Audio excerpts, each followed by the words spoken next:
General Notice 001 Alpha. In order to prevent knowledge of SCP-001 from being leaked, several /no false SCP-001 files have been created alongside the true file /files.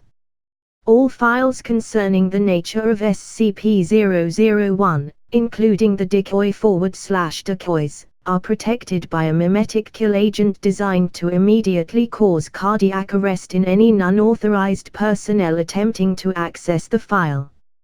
Revealing the true nature /natures of SCP-001 to the general public is cause for execution, except as required under Redacted. Warning.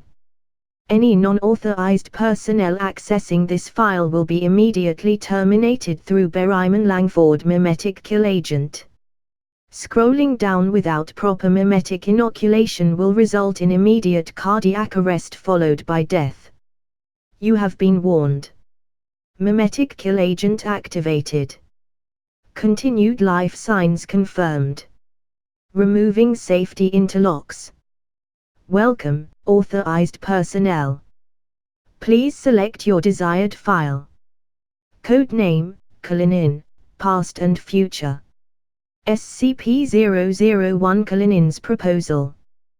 2. Site Directors Listserv, Research Directors Listserv, Mobile Task Force Captains Listserv, Area Subcommand Listserv, Department Heads Listserv. From Verified Overseer Account. Re. SCP-001. Urgency, high. We need all attention on dealing with the current situation now. The first part is to put the rumors to rest and to get you all to focus on what we're doing next. This is the first and last time any of you will see an official transcript of an 05 vote. There will be no questions. The file for 001 is attached. We declassified it this morning. Go out there and keep buying us time. 05, verified code number. Record of decision, Overseer Council Action #16-47, Con 5. Motion as follows. Proceed with Contingency Plan 2798-5. To distribute means of effective suicide to global population in order to spare all interested civilians from SCP-001.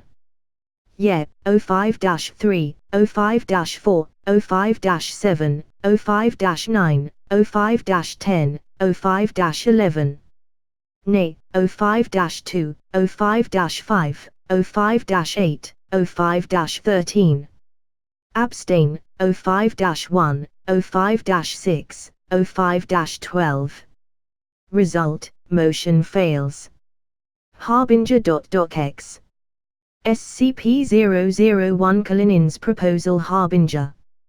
05-2 carefully arranged the surgical mask over her face, tugging the disposable fabric this way and that, ensuring that her mouth and nose were covered properly. She bent down and eased off her black pumps, exchanging them for a pair of sterile slippers. A set of gloves and a disposable cap were on the table next to her. Is this really the extent of protocol for interacting with a 400-year-old man? Said the overseer as she looked down at her new shoes with disgust. You're worried about protocol at a time like this? Dr. Zhang adjusted his glasses as he examined the tablet in his hand. A time like this? What could you possibly know about that? You live in a separate world from us. That's exactly what Existential Isolation Facility Beta was designed for. 05-2 tucked her long silver hair under the cap, pushing individual strands away from her forehead and up underneath the protective garment. Overseers aren't supposed to be here. Should I even ask why that rule is being waived today? No. You shouldn't. She pulled the latex gloves onto her hands, accentuating the end of her sentence with a tight snap. And don't. The overseer and the site director passed the rest of their time preparing in silence. A soft chime and a green icon flashing on the director's tablet indicated that the subject was ready. Dr. Zhang began to speak. 05-2 spoke instead. No recording devices. No one else. 05-2 held her security pass up to the reader on the hermetically sealed door. Latches clicked open as her card was acknowledged, air rushing past them from the positive pressurized antechamber. She looked one last time at Dr. Zhang. I was never here. Do you understand? The site director nodded. 05-2 didn't bother to wait for acknowledgement as she proceeded into the main chamber. The second door sealed behind her automatically. Before her was a man in a hospital bed, at the center of a mass of tubes, wires and specialized lifts designed to enable movement with the least possible effort. She only knew that this was a man because she had read the file. The person before her was a shriveled husk of cobweb-thin strands of hair and translucent, spotted skin. Machines registered respiration and heartbeat, assuring anyone who cared to listen that this was a living creature. She sat in the chair placed at the ancient man's side by the research staff. A speaker was wired to the bedside railing next to the man. Goodbye, SCP-001. The wasted old man moved his lips, faint noises wheezing out of him, captured by the small microphone next to his mouth, held in place with surgical tape. Several seconds elapsed before a monotone voice emerged from the speaker, reconstructing and interpreting his barely perceptible words. You are the first of the quiet times. Some peace and quiet, finally. 05-2 paused the response. Not an answer to any questions she might ask. No causality issues yet. The monotone voice resumed. Suffering. Cruelty. The currency by which the world is purchased. Everything that you are is a reflection of this. You will remember the true nature of cruelty in time. She had to be careful now. This sounded like something. She went through the checklist of questions she had prepared, mentally forbidding herself from any desire to deviate from the script. She read aloud the question that she thought fit the answer best. What is the price that we will need to pay for this? She didn't like the stilted manner of this conversation. 05-2 watched a thin stream of spittle trickle out of the corner of 411's mouth as his lips moved. She waited for the transcription. Your kind did not just appear in my path. I recognize your faces. All of my life I have seen faces like yours. Not full of fear and desperation and hate like the faces of my recent years. But joy. The happiness of untroubled days, illumined by a different star. Your future is clear in my past. You have been, and you will continue to be, a different star. This was consistent with the data from the newest determinative set that had been examined. The nature of how it would occur was murky, as all data from SCP-003 were, but the possibility that escape from 001 was an option had been tantalizingly coming into focus for the past several weeks. There was a future after all. She started to speak the question to the answer. She was cut off by monotone, clipped laughter from the speaker. Something about it chilled her. She started again. 411, does humanity exist in your past? Her feelings of relief collided with the unnatural flow of the conversation. Her elation at being able to believe in another path forward was cut with something that felt like poison inside her. Nothing about this interaction felt right. Many items provided glimpses of the future. All of them distorted those events through the madman lenses of their creators, human and otherwise. The future was forbidden from the central planning process, but 05-2 felt the need to make an exception, given the vote that was before them tomorrow. The speaker crackled once more, breaking her thoughts. A barren rock.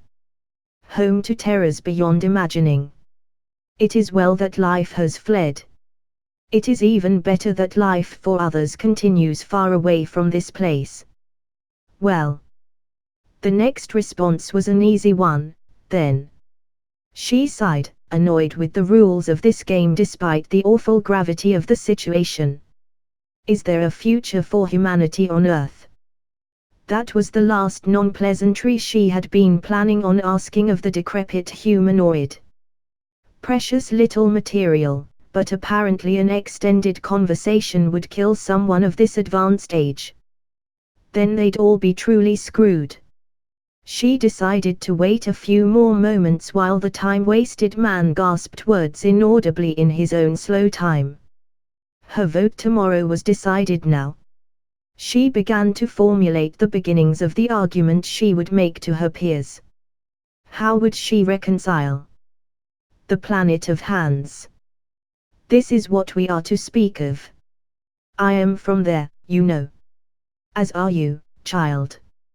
You shall know more of it in time. I am glad to be here now instead. 05-2 sighed. Senility hadn't been mentioned in the file, but it was certainly to be expected from someone who had racked up multiple centuries of life. A brief thought occurred that perhaps 411's other answers should be reconsidered. She banished it quickly. Any chance, no matter how slight, was better than tomorrow's proposal.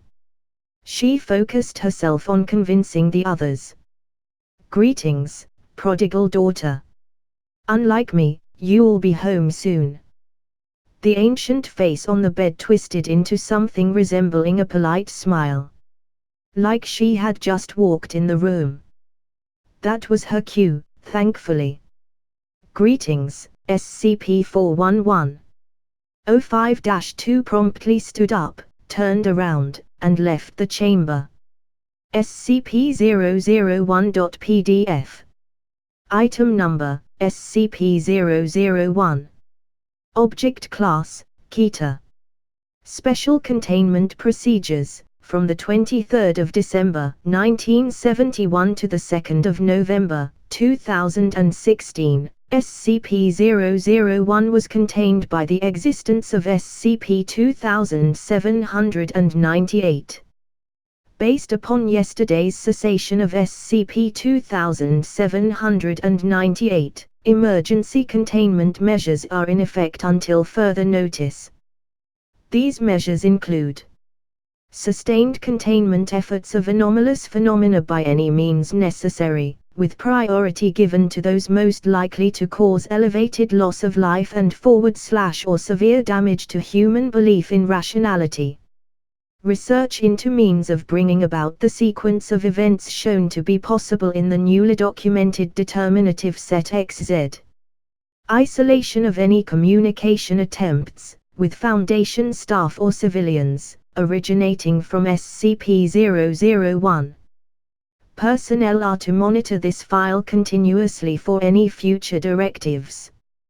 Description: SCP-001 is a sapient entity or entities capable of initiating and exerting control over anomalous phenomena on Earth and in all regions of space observable thus far by modern scientific methods.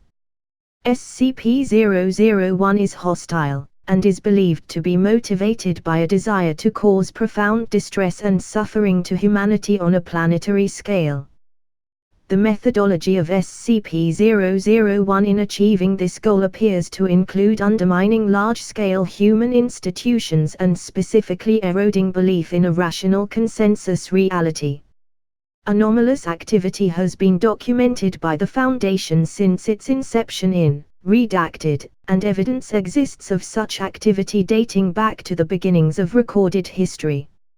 However, shortly after the formal establishment of the Foundation, this activity increased sharply, and early statistical models suggested a coordinated actor behind a significant amount of documented anomalies. The presence of an agent causing this phenomena was confirmed in 1953. communication was received from SCP-001 by the Foundation in early 1954, demonstrating that SCP-001 possessed sapience and intelligence that was sufficiently analogous to humans to enable a meaningful transfer of information. The records of this communication are limited to Level 5 clearance at this time. Upon receiving the communication from SCP-001, Project Serapis, later known as SCP-2798, was initiated. This project is believed to have interfered significantly with SCP-001's ability to locate and perceive humanity and Earth during its lifetime, accounting for a sharp decline in the rate of new anomalous phenomena and fewer anomalies of a high-impact nature. With the cessation of SCP-2798, SCP-001 has succeeded in locating and properly identifying the population of Earth, and resumed its direct influence over anomalous activity on Earth and local environs as of the 2nd of November, 2016. This has taken the form of newly documented anomalies, as well as the spontaneous disappearance and reappearance outside of Foundation custody of previously contained phenomena, in new iterations that have been altered to apparently cause greater amounts of difficulty in containment and heightened psychological impact upon Foundation personnel and civilians. A developing listing of altered phenomena with existing SCP designations is attached to this file. The precise nature of SCP-001 itself is unknown at this time. Available sources of information suggest that SCP-001 is alive, occupies a plane of existence either similar or identical to that observable by humanity, displays a form of intelligence organically similar to that of humans or adapted to be such, and possesses an intimate understanding of human psychology. The purpose behind SCP-001's manipulation of local reality is not discernible with current information. No means are now known of interfering directly with SCP-001. Addendum 001.1, Situational Updates. The 2nd of November, 2016 23:14 and 6 seconds GMT, a lot of databases are compromised. Apollo 62 hosts 001 and will probably be the last to go down in the event of a total collapse. Use this space to back up any bulletins you've been sending out. Our Armitage Chief Information Officer. The 2nd of November, 2016 23:55 and 54 seconds GMT, the organism to which SCP-058 belongs is now in its holding area. Additional security personnel requested immediately. J. Epstein Containment Supervisor, Armed Biocontainment Area 14.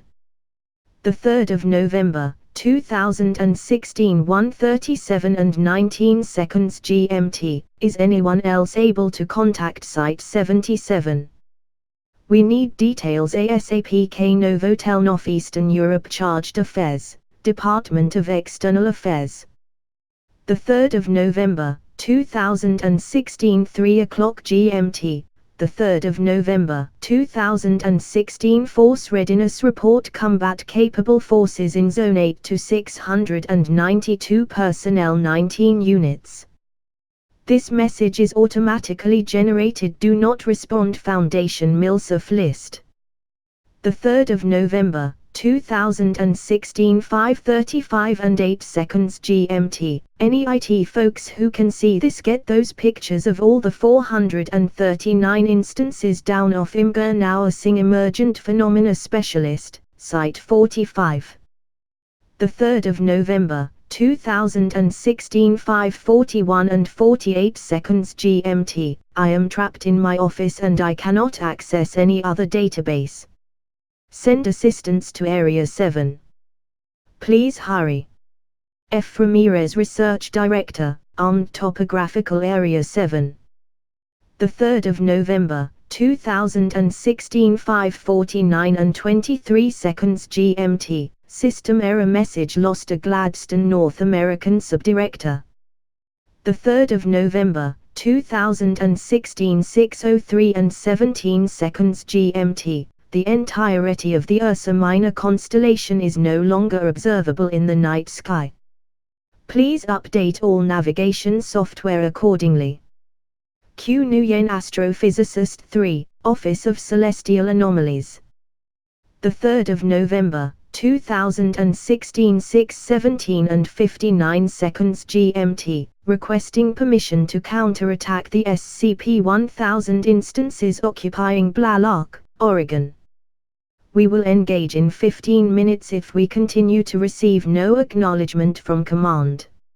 Iqbal Captain, Mobile Task Force Zeta 1000. The 3rd of November, 2016 6:22 and 47 seconds GMT, F. Ramirez Research Director, Armed Topographical Area 7. The 3rd of November, 2016 7:05 and 57 seconds GMT, Site 17 is lost. Evacuate all remaining personnel. Disregard all other communications saying otherwise. Do not send any more personnel within 100 miles. I am personally redirecting all remaining disinformation units on the continent to put a natural disaster narrative out ASAP. Verified Overseer Account.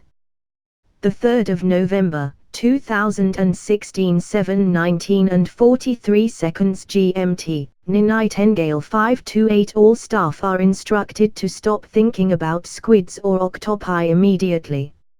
Staff overseeing cephalopod-like SCP objects are instructed to destroy them as soon as feasible. This message has been transmitted in a Grade B subconscious suggestibility modality cognita hazard. Staff recalling the entirety of this message are ordered to seek amnestic treatment immediately. Do not think about octopi or squids. AAAPPENDAGERHHH 53893 E. Sanderson Emergent Phenomena Specialist, Site 18. The 3rd of November, 2016 7:28 and 18 seconds GMT, to all embedded assets within the Kingdom of Saudi Arabia. The code word is redacted. I repeat. The code word is redacted. You read that correctly. Identity redacted level 5/SCP- redacted, clearance required. The 3rd of November, 2016 7:41 and 1 second GMT, do not abandon Site 17. I remind you that the punishment for desertion is summary execution. Verified Overseer Account. The 3rd of November, 2016 8:02 and 27 seconds GMT, distress signal received. Unable to respond. Sorry. T. Angstrom, Antarctic Regional Emergency Response Coordinator. The 3rd of November, 2016 8:15 GMT, this is an automated message. The communications network for Site 23 is non-operational at this time. The likely cause is fire/explosion/other. You will be notified when the network is back in working order. Please do not respond. Foundation announcements serve. The 3rd of November, 2016 8:31 and 14 seconds GMT. Please sign up by today for the Site 81 holiday potluck. No paper plates or cups please. Tongue poking smiley FKO Remote Site 81 Human Resources Director. The 3rd of November, 2016 8:47 and 33 seconds GMT. Town of Blalock is back under control. Massive casualties. Need medevac and a disinformation team ASAP. Iqbal Captain, Mobile Task Force Zeta 1000. The 3rd of November, 2016 8:55 and 12 seconds GMT, Times of India website has been taken down. Checking to see if other news outlets need to be taken offline. Stand by. N. Chaudhry, Western Asia Subdirector. The 3rd of November, 2016, 9:11 and 49 seconds GMT. False alarm, no need for further action, everything is fine. F. Ramirez, Research Director, Armed Topographical Area 7. The 3rd of November, 2016, 9:24 and 9 seconds GMT. We're activating the failsafe now. Our people have done all they can. Keep on fighting, everyone. W. Hermanson, Security Director, Armed Site 12. The 3rd of November, 2016, 9:38 and 22 seconds GMT. Cancel the order for the replacement Suzuki GSX-R 1000 chain. Found one at the local motorcycle shop. Bike works fine. Arohas Captain, Mobile Task Force Phi 9. The 3rd of November, 2016, 9:51 and 2 seconds GMT. All personnel at Site 35 are instructed to stay away from maximum security Morgue 3 until containment specialists have finished constructing the barrier. H. Kazmir, Director, Site 35. The 3rd of November, 2016, 10:02 and 57 seconds GMT. The site lockdown continues until we can find SCP-2996. We'll discuss who's responsible for yesterday's unauthorized transfer afterward. K. Arctus, Director, Site 81. The 3rd of November, 2016, 10:14 and 44 seconds GMT. I am in the secure control room with Captain Hughes' credentials and a lot of blood on my lab coat. I don't remember what the contents of the message I'm supposed to send are. If anyone knows, that would be good. Z. Hughes, Captain, Mobile Task Force Epsilon 7. The 3rd of November, 2016, 10:17 and 43 seconds GMT. The day will come when this Earth will be substituted with a new Earth, and also the heavens, and everyone will be brought before God, the One, the Supreme. Allah preserve us. M. Al-Hazmi, Interfaith Liaison, Armed Area 19. The 3rd of November, 2016, 10:30 GMT. The 3rd of November, 2016 Force Readiness Report Update. Combat Capable Forces in Zone 8 to 15 Personnel 0 units. This message is automatically generated. Do not respond. Foundation MILSAF list. The 3rd of November, 2016 10:53 and 21 seconds GMT. Okay, you can let the news crews back into anchor. What now? Christ. W. Kozlowski, Senior Emergent Phenomena Specialist, Biosite 52. The 3rd of November, 2016 10:59 and 57 seconds GMT. Apollo 62 is experiencing difficulties. We're limiting it to 001 critical activities now. Please use whatever backup systems are available to you. Watch yourselves out there. Our Armitage Chief Information Officer. Plus TS/001/eyes only. Addendum 001.2, Post-Serapis Anomaly Documentation. Affected Item. SCP-063. Pre-Serapis Description. Plastic toothbrush, labeled the world's best toothbrush, sick. Capable of removing from existence all dead and inorganic matter that comes into contact with its bristles. Post-Serapis Description. An unidentified humanoid, advertising itself as the world's best dentist, sick. Entity has been known to appear at low-cost dental service facilities, and is capable of generating a localized time anomaly, used to make the entity and its patient experience time at a much slower rate than the outside world. Prior to amnesticization, patients have reported experiencing dental procedures lasting in excess of 2 to 3 days during relative time periods of 10 to 15 minutes by outside observation. Affected subjects uniformly report healthy teeth and gums. Recontained. No. Affected item. SCP-087. Pre-Serapis description. An unending stairwell located at, redacted, University, host to an unknown hostile entity. Post-Serapis description. An unending stairwell located at United States Department of Defense Headquarters, aka the Pentagon, host to an unknown hostile entity. Of note, unlike the previous iteration of this anomaly, SCP-087 has been observed to open the doorway to its entrance of its own accord. Recontained. Yes. Affected item. SCP-106. Pre-Serapis description. Hostile humanoid with corrosive effects on nearby matter, utilizing transdimensional space manipulation to capture prey subjects within an area under its absolute control for anomalously extended periods of time. Post-Serapis description. As before, with the exception that SCP-106 displays greater intelligence, to the point of speaking with research staff and utilizing its dimensional manipulation properties for more effective escape attempts. Recontained. No. Affected item. SCP-167. Pre-Serapis description.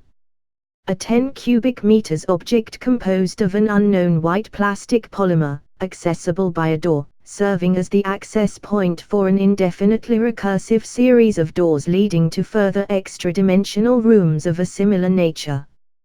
Post-Serapis description.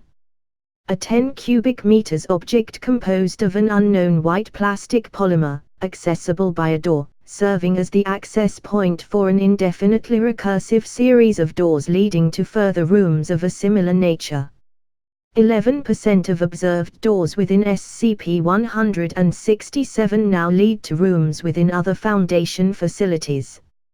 7% of observed doors within SCP-167 now lead to the Russian Federation's still classified space station. 17% of observed doors now lead to rooms containing automated constructs of various models and types designed to forcibly harvest human brain tissue. Recontained. Yes. Affected item. SCP-222. Pre-Serapis description. A tunnel complex in the Italian Dolomite Mountains containing a stone coffin, capable of producing biological copies of living human subjects placed inside. Clones suffer from global retrograde amnesia. Post-Serapis description. A tunnel complex in the Italian Dolomite Mountains containing a stone coffin, capable of producing biological copies of the mothers of living human subjects placed inside. Clones retain full memories of the original human they are based upon, and in cases where the original subject is deceased, memories of post-mortem experiences. Data expunged. Recontained. Yes. Affected item. SCP-294. Pre-Serapis description. Anomalous coffee machine capable of producing any requested liquid substance and dispensing it. Post-Serapis description. Anomalous coffee machine capable of producing any beverage currently produced by the Coca-Cola Company or its subsidiaries, regardless of input. Requests for non-Coca-Cola Company products from SCP-294 will affect the company's stock price in a manner not yet understood at present, with requests for non-edible items such as antifreeze, weed killer and mercury displaying a tendency to result in sharp increases in trading. Recontained. Yes. Affected item. SCP-332. Pre-Serapis description. Group of anomalous humanoids presenting as a high school marching band, with cognito-hazardous effects on human observers, contained at the former Kirk-Lonewood High School located in, redacted. Post-Serapis description.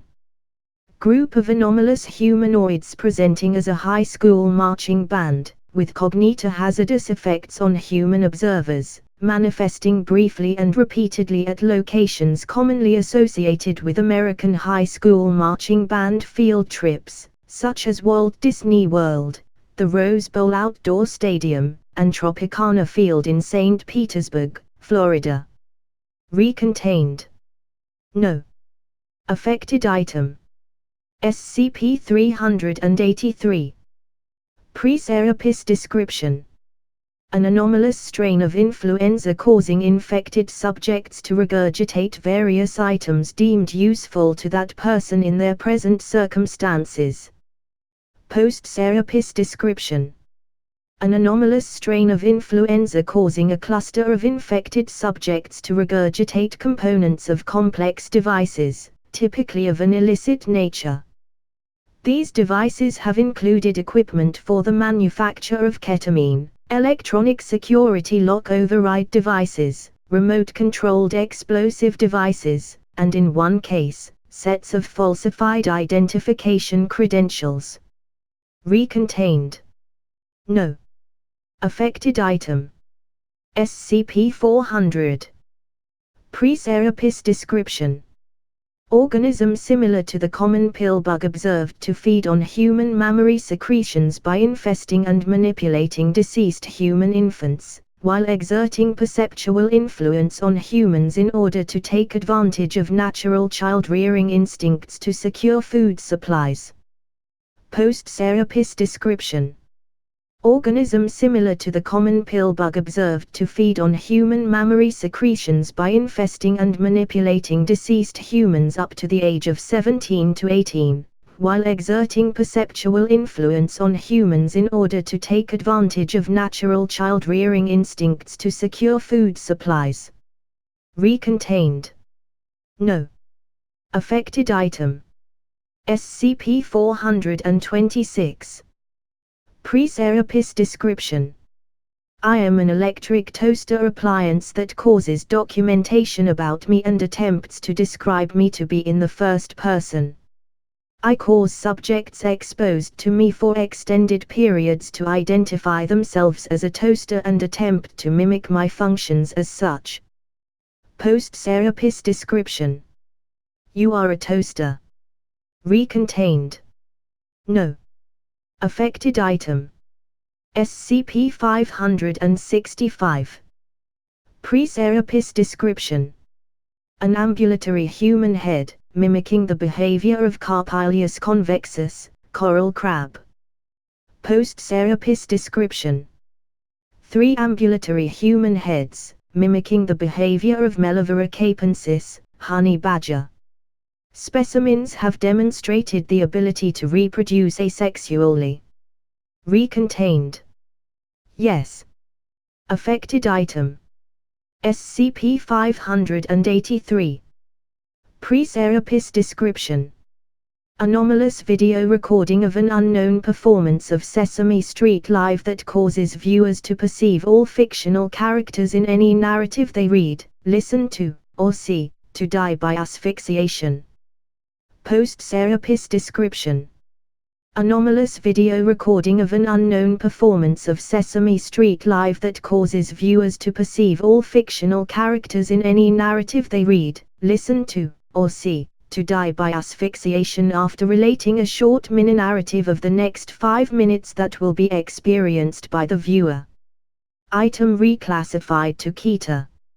Recontained. Yes. Affected item.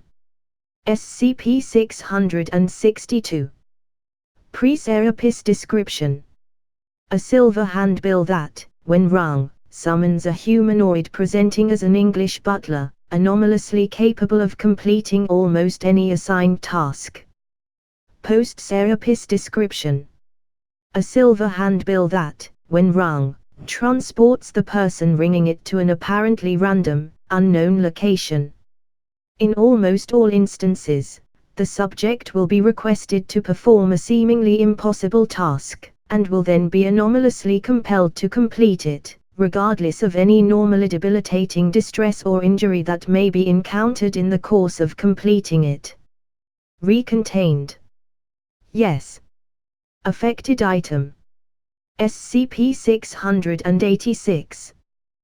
Pre-Serapis description. A fluid resembling high-grade dairy milk, causing humans that ingest it to begin lactating at ever-increasing rates, growing mammary tissue and additional nipple structures to accommodate new and forward/or increased milk production capabilities. Post-Serapis description. A fluid resembling Thumbs Up brand cola, found in the field being manufactured at a beverage production plant in Hyderabad, India, causing humans that ingest it to begin urinating a fluid with the same properties at ever-increasing rates. Recontained. No. Affected item. SCP-701. Pre-Serapis description. A play known as the Hanged King's Tragedy, a mimetic phenomenon taking the form of a stage production that results in anomalous manifestations of unknown entities during performances, and among other effects, causing thespians and audience members to engage in acts of violence. Post-Serapis description. A television drama known as The Hanged King, premiering in American media markets through the HBO Premium cable network on 3 November 2016 with no advance notification or advertising. The first episode, entitled Hands of the King, appears to encompass Act I of the play. The parts of Gonzalo, Isabella, Francisco, and Antonio are played by actors Javier Bardem, Ingrid Bolsbadel, Alejandro Jodorowsky, and Beat Takashi, respectively. Aside from the show's provenance, which was done without apparent knowledge or documented participation by any of the cast, crew, or executives who appear on film or listed in credits, no anomalous phenomena have yet been observed in connection with this program. On 4 November 2016, an information breach occurred when the New York Times reported that The Hanged King had been renewed for 5 seasons by HBO. Recontained. No. Affected item. SCP-795. Pre-Serapis description. A black long-haired domestic cat capable of changing the physical form of entities within 30 m of it and influencing thought processes of humans within effective range. SCP-795 uses these abilities to satisfy basic needs and desires consistent with that of a typical domestic cat. SCP-795 is capable of transferring these abilities to other cats on a temporary basis. Post-Serapis description. A black long-haired domestic cat capable of changing the physical form of entities within 30 m of it and influencing thought processes of humans within effective range. SCP-795 uses these abilities to satisfy basic needs and desires consistent with that of a wasp of the Pompilidae taxonomic family, commonly referred to as tarantula hawks. SCP-795 is capable of transferring these abilities to other cats on a permanent basis. Recontained. No. Affected item. SCP-852. Pre-Serapis description. An anachronistic steel and brass ship capable of space travel, as well as its mummified pilot, found on the lunar surface. Pilot killed by unknown assailants on the lunar surface. Post-Serapis description. An anachronistic steel and brass ship capable of space travel, as well as its mummified pilot, found on the lunar surface. Pilot killed by unknown assailants. Object is attended at all times by a disembodied man's voice speaking in French, urging an unknown party to be ready to kill him again. Voice does not respond to questioning or acknowledge any known events. Recontained. Yes. Affected item. SCP-860. Pre-Serapis description. A blue key capable of fitting in any door lock, causing the user to pass through an extra-dimensional space resembling a small forest clearing between the room they are leaving and the room they are entering. Post-Serapis description. A construction firm known as Blue Key Partners, operating primarily in London, specializing in excavation projects and restoration of historical buildings. Structures constructed by Blue Key Partners all contain multiple rooms that, upon entry, cause persons and items to be transported to an unknown location/locations. 3 persons have been documented entering these rooms, none have returned as of this time. Recontained. No. Affected item. SCP-956. Pre-Serapis description. An animate pinata causing children in its presence to become immobilized while internal organs are transmuted into packaged food products resembling common forms of candy. Consumption of this candy results in affected persons transforming into additional instances of SCP-956. Post-Serapis description. An animate pinata causing children in its presence to become immobilized while internal organs are transmuted into small glass vials containing crack cocaine. Consumption of the contents of these vials results in affected persons transforming into additional instances of SCP-956. Recontained. No. Affected item. SCP-993. Pre-Serapis description. Anomalous television program styled as a children's show featuring Bobble the Clown, viewable only by children under the age of 10, featuring the titular character advocating and engaging in acts of violence and depravity. Post-Serapis description. Anomalous television program styled as a cable news program featuring Bobble the Clown, viewable only by adults over the age of 18. Featuring the titular character urging prominent political figures to commit acts of violence and depravity, who are uniformly seen to agree with statements made by the character. Guests have included United Kingdom Foreign Secretary Boris Johnson, Philippine President Rodrigo Duterte, Canadian Prime Minister Justin Trudeau and National People's Congress of China Chairman Zhang Dejiang. Researchers have been unable to verify if guests on the show are aware of their appearance on it at this time. Recontained. Yes. Affected item. SCP-1004.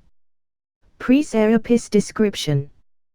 Computer program enabling users to access images and videos of any conceivable pornographic act, resulting in changes to exposed persons' sexual preferences to extreme and violent acts and imagery. Post-Serapis description. Computer program enabling users to access images and videos of any conceivable pornographic act involving, redacted, a 67-year-old retired programmer living in Great Falls, Montana. SCP-1004 results in changes to exposed persons' sexual preferences to extreme and violent acts perpetrated against, redacted. Recontained. Yes. Affected item. SCP-1029. Pre-Serapis description. A .jpg image file depicting a stalk of purple flowers of the species Hyacinthus orientalis, capable of releasing a floral fragrance if the surface of the screen displaying the image is gently rubbed by a human subject. Post-Serapis description. A series of .jpg image files depicting multiple human faces, corresponding to 5 known living persons, 2 deceased persons, and 13 unknown persons. A living human subject rubbing the screen displaying these images causes depicted persons to experience analogous tactile sensations. Recontained. Yes. Affected item. SCP-1165. Pre-Serapis description. A randomly accessible, uninhabited extra-dimensional urban space with no observable boundaries. Post-Serapis description. A randomly accessible, extra-dimensional urban space with no observable boundaries, populated by automated constructs of various models and types designed to forcibly harvest human brain tissue. Initial drone explorations provisionally estimate the population of these constructs at 11.8 billion. Recontained. No. Affected item. SCP-1173. Pre-Serapis description. An antimimetic phenomenon associated with the Islamic Republic of Eastern Samothrace, erasing awareness of the nation from the memory and perception of infected individuals. Post-Serapis description. A mimetic phenomenon associated with the city of Kimmerai Khan in the Islamic Republic of Eastern Samothrace, causing all infected individuals to be aware of the city's location, landmarks, major thoroughfares, and notable residents, including the entirety of the surviving former members of the Foundation Near Eastern Affairs Unit, now designated GOI 3394, with perfect recall. Recontained. Pending completion of Operation Haven. Affected item. SCP-1230. Pre-Serapis description. An unlabeled, green hardcover book, capable of causing human subjects who read it to experience detailed, perfectly recalled dreams resembling fantasy narratives, guided by an anomalous entity known as the Bookkeeper. Post-Serapis description. An apparent 2nd century CE manuscript titled The Infancy Gospel of Polyxena, capable of causing human subjects who read it to experience detailed hallucinations in which they are present alongside a child possessed of miraculous abilities, believed to be a depiction of Jesus of Nazareth. All affected subjects commence their hallucinations in a location described by a disembodied female voice as the last catacombs. Choices made by affected subjects within the context of their hallucinations affect subsequent visions substantially. Recontained. Yes. Affected item. SCP-1247. Pre-Serapis description. A human male with an anomalous condition causing him to perceive all animals, animal parts, and animal matter as American actor Shia LaBeouf. Post-Serapis description. An anomalous condition affecting American actor Shia LaBeouf, causing him to perceive all animals, animal parts, and animal matter as Shia LaBeouf. This anomaly has caused increasingly erratic behavior in Mr. LaBeouf, and will likely require a high-profile containment effort. Recontained. No. Affected item. SCP-1322. Pre-Serapis description. A stable space-time anomaly, presently hypothesized to be an interdimensional aperture to a parallel universe. Occupants of this apparent universe, after a series of interactions with Foundation personnel, are currently attempting to destroy life on Earth. Post-Serapis description. A stable space-time anomaly, presently hypothesized to be an interdimensional aperture to a parallel universe. Occupants of this apparent universe have closed their side of the aperture, and installed several redundant, automated systems apparently designed to prevent reopening of the aperture. Recontained. Yes. Affected item. SCP-1328. Pre-Serapis description. Phenomenon affecting a small portion of the American state of Tennessee in which individuals become convinced that the territory belongs to a nation that is not the United States. Post-Serapis description. phenomenon affecting a small portion of the American state of Tennessee, in which individuals become convinced that the territory belongs to the Russian Federation. Recontained. No. Affected item. SCP-1440. Pre-Serapis description. Anomalous humanoid that unwillingly causes widespread death and destruction to befall any human populations that it encounters. Post-Serapis description. Anomalous humanoid that unwillingly causes widespread good fortune and beneficial events to occur to any human population within 300 kilometers of his presence. Recontained. No. Affected item. SCP-1474. Pre-Serapis description. An art installation known as In Solidarity with Xiuladao, Great Sage, Equal of Heaven, capable of dispersing an aerosolized polymer compound that immobilizes everything in close proximity in response to efforts to contain or isolate it. Post-Serapis description. A humanoid known as Xiuladao, associated with an apparent phenomenon affecting causality that is responsible for members of the 12 Galaxies Coalition, a political party led by Mr. Xiu, holding seats in world legislative bodies despite no previous records of participation in the electoral process. Members of the 12 Galaxies Coalition hold no coherent ideological agenda. The 12 Galaxies Coalition has attained coalition partner status in Sweden, Uruguay, Bhutan, and Canada. Recontained. No.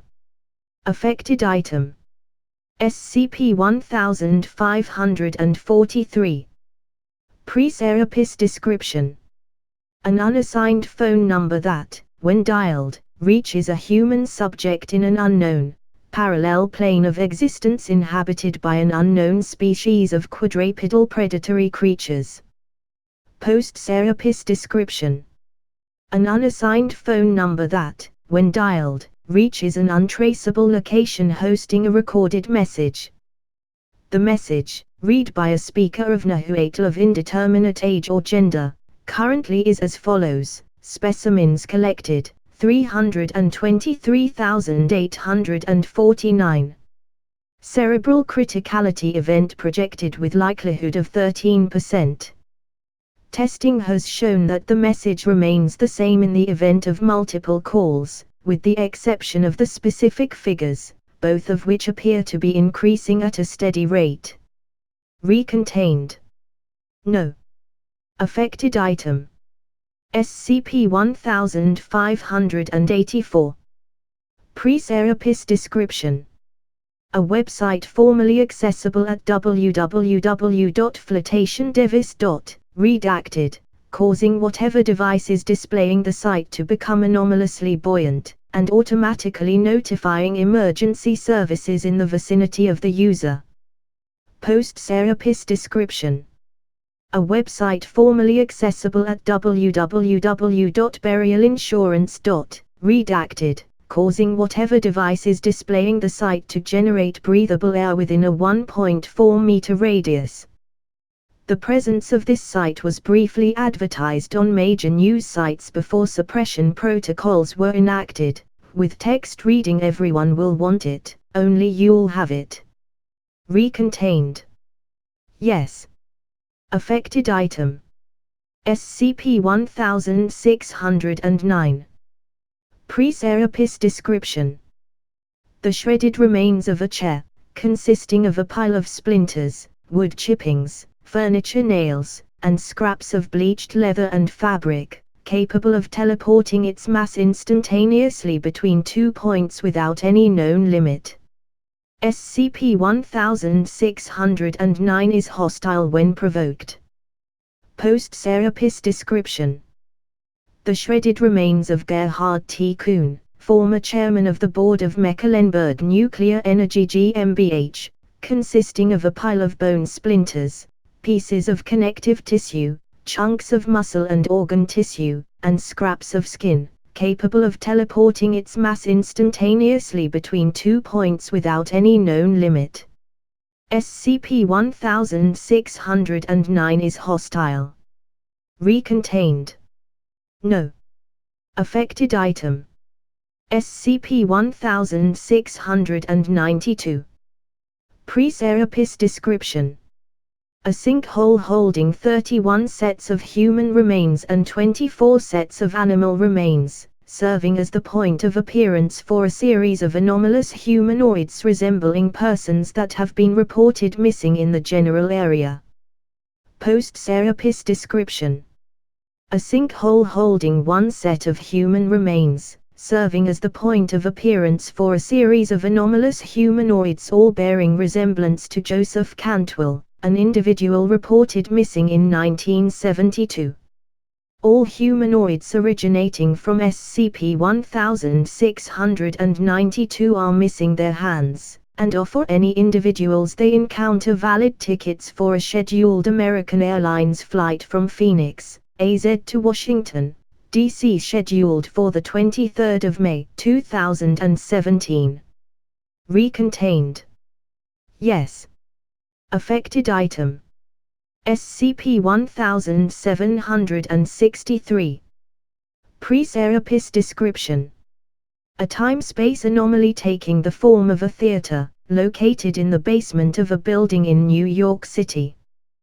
Plays have been documented occurring within this space featuring cast members and subject matter related to non-human entities. Post-Serapis description.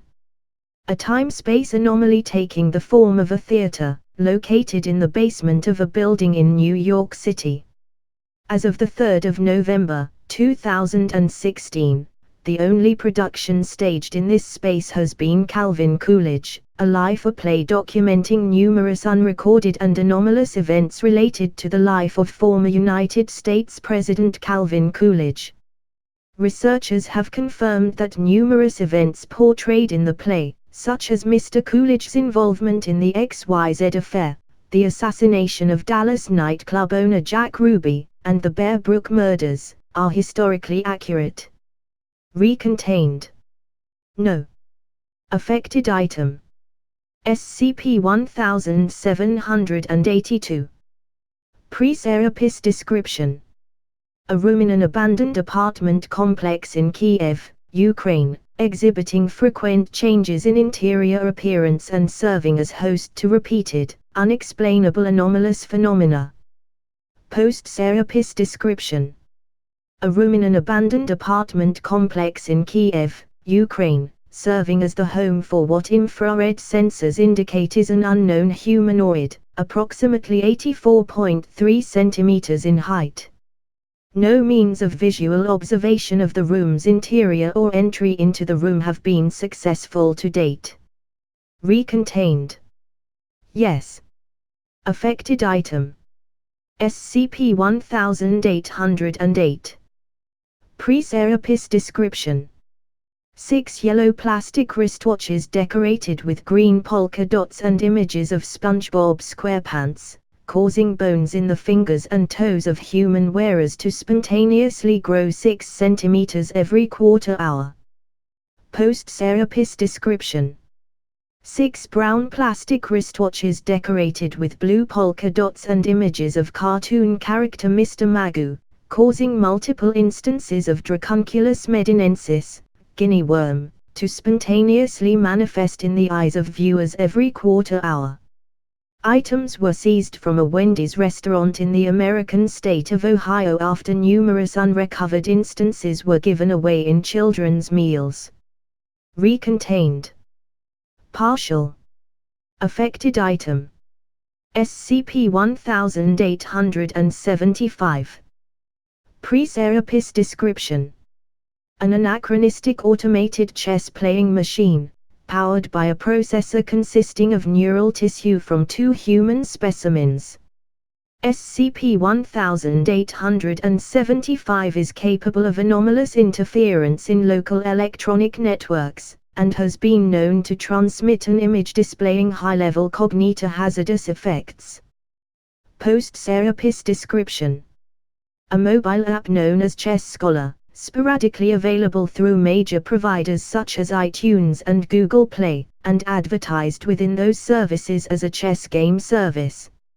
Upon download, users find SCP-1875 to be a highly abstract role-playing game, apparently chronicling the day-to-day existence of two female protagonists in an incomprehensible world. Biological children of subjects playing SCP-1875 disappear to an unknown location upon subject's first use of the save game feature. Recontained. Affected item. SCP-1925. Pre-Serapis description. A series of human corpses spontaneously appearing along a 2-kilometer stretch of the Hudson River in the northeastern United States, bearing laser-inscribed messages to Caroline, an unknown figure. Post-Serapis description. A series of human corpses spontaneously appearing along a 10-kilometer stretch of the Hudson River in the northeastern United States, bearing laser-inscribed text encompassing documents such as reminder notes, crude doodle drawings, and shopping lists.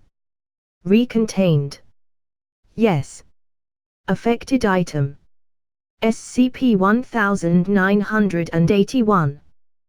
Pre-Serapis description. A standard Betamax tape labeled Ronald Reagan cut up while talking, sick, depicting a speech by American President Ronald Reagan. Content changes by anomalous means upon repeated viewings. Post-Serapis description. A series of recordings uploaded continuously to video sharing website Dailymotion, depicting a skinless humanoid addressing the 2013 meeting of the World Economic Forum in Davos, Switzerland. Voice recognition software and biometric data report the identity of the humanoid, with a 98.3% level of certainty, to be former American President Ronald Reagan. The content of each speech consists of technical specifications for as yet unknown technological devices. Recontained. No. Affected item. SCP-2006. Pre-Serapis description. An anomalous spherical entity roughly 50 centimeters in diameter when in its default state, with a stated goal of causing feelings of fear and / or horror in as many humans as possible. To accomplish this purpose, SCP-2006 possesses the ability to change its shape, mass, volume, density, chemical structure, and voice to any form that it desires. Post-Serapis description. An anomalous spherical entity roughly 50 centimeters in diameter when in its default state, with a stated goal of causing feelings of happiness and / or contentment in as many humans as possible. To accomplish this purpose, SCP-2006 has permanently altered its form to that of SCP-999. During a containment breach on 3 November, 2016, SCP-2006 fully engulfed 18 personnel and refused to release them, even after signs of suffocation were apparent, stating that this is the closest anyone will be to achieving happiness. Personnel are considered key at this time. Recontained. Yes. Affected item. SCP-2098. Pre-Serapis description. A mimetically transmitted holiday involving some form of the term Saint Simon overriding the memories and personality of affected human subjects. Post-Serapis description. A mimetically transmitted holiday originating from a population of people reading a physical proclamation from the Vatican of a new feast day in honor of Saint Simon of Gilead overriding all memories in affected subjects related to the celebration of Easter. Recontained. Yes. Affected item. SCP-2145. Pre-Serapis description. A collection of 4 anomalous humanoids, residing in New York City, capable of altering probabilistic determination of actions for persons within an approximate 30-60 m radius, such that events around these humanoids resemble an episode of the American situation comedy Seinfeld. Post-Serapis description: a collection of 18 anomalous humanoids, residing in Beijing, capable of altering probabilistic determination of actions for persons within an approximate 30-60 m radius, such that events around these humanoids resemble an episode of the Burundian horror anthology series Rats in the Walls. Recontained. No. Affected item: SCP-0148. Pre-Serapis description: a humanoid identifying as Mr. Stripes, one of a series of artificially constructed humanoids colloquially known as Little Misters, capable of affecting documentation about subjects and persons it commits to visual memory. Post-Serapis description: data expunged. Recontained. No. Affected item: SCP-2222. Pre-Serapis description: an airlock within the redacted space station, subject to anomalous influence by outside entities, which employ the space to subject living organisms to organic and structural evasion. Post-Serapis description: a broom closet within the first-floor daycare facility in the Ministry of Health building in Buenos Aires, Argentina, subject to anomalous influence by outside entities, which employ the space to subject living organisms to organic and structural evasion. Recontained. Yes. Affected item: SCP-2282. Pre-Serapis description: a common domesticated goat with an anomalous digestive tract comprising over 8,000 separate stomachs, creating a space with an internal volume of at least 17,000 cubic meters residing within a mass of 89 kilograms. SCP-2282 is capable of ingesting matter by absorbing space containing that matter into its digestive tract. Post-Serapis description: a common domesticated goat with an anomalous digestive tract comprising over 8,000 separate stomachs, creating a space with an internal volume of at least 17,000 cubic meters residing within a mass of 89 kilograms. By the estimation of miniaturized drone explorations, SCP-2282 currently contains 11.5 million kg of human brain tissue. Recontained. Yes. Affected item: SCP-2317. Pre-Serapis description: a wooden door and frame originally constructed as a basement door for a 19th-century Massachusetts brownstone, leading those that enter it to an alternate reality. Post-Serapis description: SCP-2317 is not a threat to consensus reality and is scheduled to be removed from the Foundation database at 12 o'clock GMT, 5 November 2016. No further resources or review is required. Recontained. N/A. Affected item: SCP-2337. Pre-Serapis description: a sentient, sapient male corn crake, capable of speech. SCP-2337 communicates at extremely high volumes in a language tangentially related to English. Post-Serapis description: a figure resembling a sentient, sapient male corn crake appearing in the dreams of affected persons. Human subjects affected by SCP-2337 will repeatedly experience the same dream of this figure communicating with them in a language tangentially related to English at an extremely high volume. The nature of these dreams results in severe sleep deprivation for affected subjects. Recontained. No.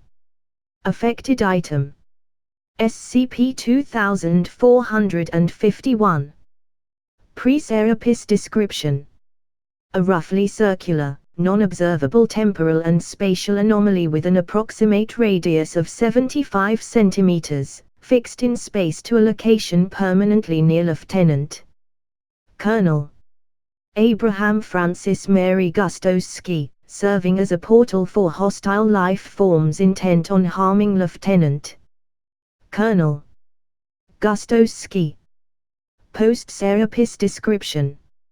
A roughly circular, non-observable temporal and spatial anomaly with approximate radius of 75 centimeters, fixed in space to a location permanently near the last known location of Lieutenant Colonel Gustowski, who is presumed to have entered the anomaly. Recontained. Yes. Affected item. SCP-2494. Pre-Serapis description. A phenomenon whereby animals manifest human hands, integrated into their anatomy. To date, all affected instances have been vertebrates. The source and mechanisms of SCP-2494 are currently unknown, but the phenomenon has so far been centralized to the vicinity of the River Tweed along the Scottish/English border. Post-Serapis description.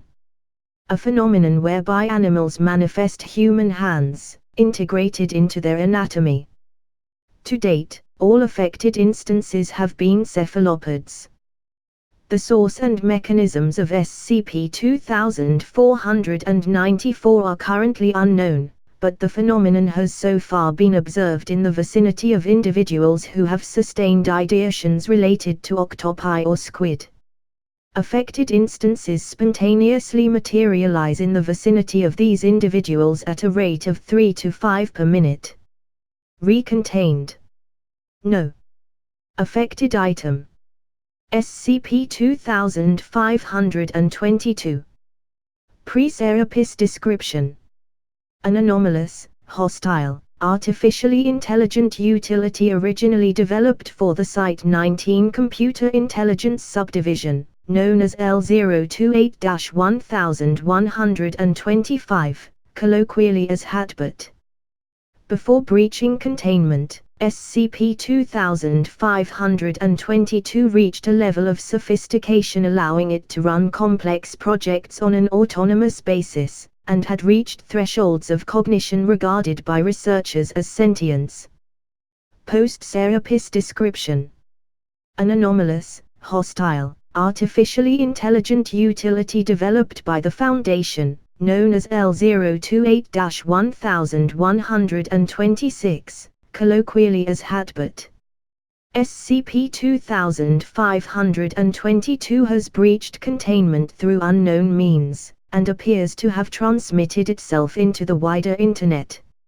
SCP-2522 has been documented exerting control over servers handling 90% of world currency exchanges, continually interfering with municipal electrical grids in Eastern Europe, appearing as the GRLLD.exe computer worm observed in thousands of self-driving automobiles, and repeatedly disabling automated security perimeters surrounding Site of Interest USM 05532, Archuleta Mesa. Recontained. No. Affected item. SCP-2557. Pre-Serapis description. An SCP designation purchased by, and subsequently rendered unusable by the Foundation, Envelope Logistics Register trademark symbol, a transdimensional organization characterizing itself as the leading buyer, seller, and holding company for abstract concepts in the Tri-Universe region. Post-Serapis description. SCP-2557 now encompasses SCPs 4000-4999 as part of a new subletting program. Recontained. No. Affected item. SCP-2627. Pre-Serapis description. An anomalous boardwalk entrance on Ocracoke Island, North Carolina, United States, that when traversed on foot during certain times of day leads to an alternate reality version of North America, uninhabited and covered completely in boardwalk structures. Post-Serapis description. An anomalous boardwalk entrance on Ocracoke Island, North Carolina, United States, that when traversed on foot during certain times of day leads to an alternate reality version of North America, covered completely in boardwalk structures, and inhabited by an estimated 3.7 billion automated constructs of various models and types apparently designed to forcibly harvest human brain tissue. Recontained. No. Affected item. SCP-2682. Pre-Serapis description. An entity of unknown provenance resembling a raspberry of purple coloration, capable of communicating telepathically in Slovak and English. Physical interaction with SCP-2682 causes numerous, unpredictable physical effects on persons and surrounding objects. Post-Serapis description. A billboard erected by unknown means next to Interstate 280 in San Francisco, California, United States, depicting a large-scale reproduction of René Magritte's 1964 painting The Son of Man, altered to portray a man with a raspberry obscuring his face. Persons looking directly at SCP-2682 spontaneously lose large portions of long-term memory and innate knowledge. On some occasions, this has included knowledge of how to operate an automobile, resulting in several significant traffic accidents prior to containment. Recontained. Yes. Affected item. SCP-2718. Pre-Serapis description. Database error, no entry present. Post-Serapis description. Database error, entry present. Recontained. No. Affected item. SCP-2762. Pre-Serapis description. A carved stone on the surface of the Moon, designed to cause stone snake constructs to attack the current President of the United States during every full moon at solar midnight. Post-Serapis description.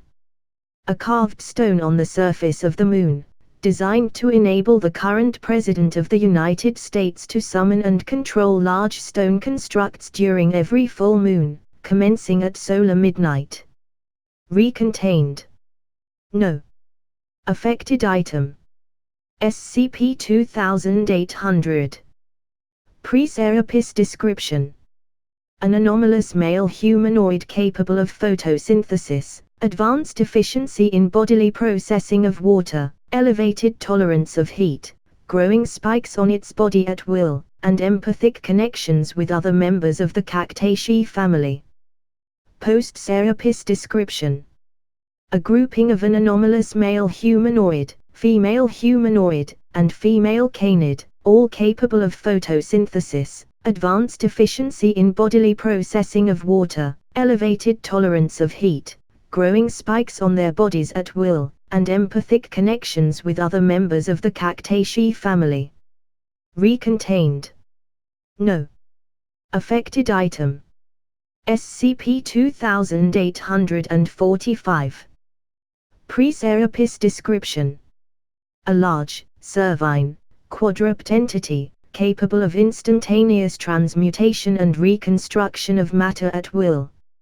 SCP-2845 has demonstrated a tendency to modify humans within its range of sight into hexagonal columns measuring 2.4 meters in height, with rubbery yellow-green skin, filled with reconstituted brain tissue and capable of communication with SCP-2845.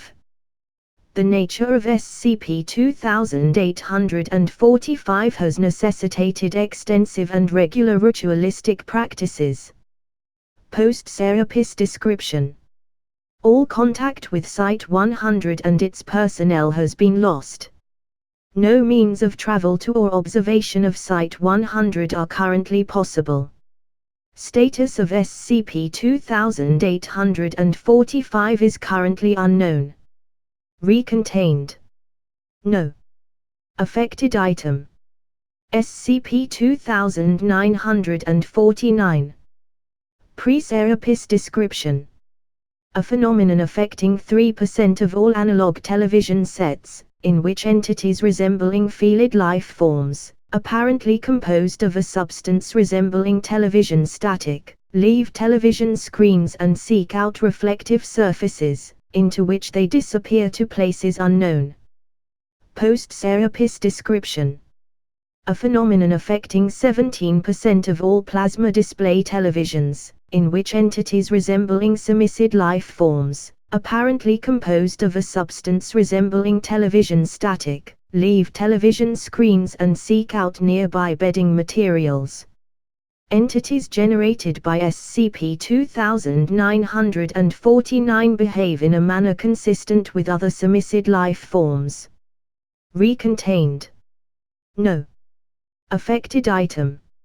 SCP-2991. Pre-Serapis description. A striped multicolored scarf of variable length, possessing a limited degree of sapience and the ability to communicate in simple terms to researchers. Post-Serapis description. A woven mass of human nerve tissue apparently tattooed to resemble a striped multicolored scarf, possessing a limited degree of sapience, and the ability to communicate in great detail to researchers. Recontained. Yes. Continued _deliberations. X. SCP-001 Kalinin's proposal continued deliberations. 05-2 Let the email alert fade from her terminal screen without opening it. She already knew that the Foundation had suffered more casualties in the past 24 hours than all of the last 5 years put together. The only thing reading the details would accomplish would be the sapping of her resolve. The path forward was clear. Ensuring a future was worth any price. She wished she could tell each field commander personally, "We're certain about this, just hold the line." Then again, desperation was on her side. People had a remarkable tenacity in the face of death. Nobody needed to remind anyone of what the consequences of failure were. The large video monitor on the wall beside her chimed with an incoming video conference notification. 05-3. She buried her face in her hands. Did she not get her fill of vitriol during the council vote? Knowing 05-3, it was quite likely. She sat up. Internecine warfare was one of the few ways the council had to amuse itself in this world. Even now, those habits died hard. Maybe especially now. She motioned at the screen, and 05-3's dark, lined face was on her wall. Votes over, 3. You lost. Does that still make you mad? The woman on the screen sighed. What I am is scared, too. It had not yet been a full 2 days since SCP-2798 had gone down, and the toll had been horrific. There was no way that current operations were sustainable for more than a week. Fear was probably the only reasonable response. Telling someone else that you're frightened isn't very therapeutic in our line of work. 3. Fear is contagious. Can I do something for you? 05-3 leaned a little closer to the monitor. You blocked the vote. You cut off our exit. Oh, bullshit, there were plenty of us with doubts. But none with the certainty of yours. 5 and 13 were never going to vote for it anyway, but 6 and 12 would have. I talked to them before. I know that you talked them out of it. That's still not enough. 1 was the difference, and even you can't tell me that I can make one bend to anything. 05-3 sighed again. Look. That doesn't matter, I guess.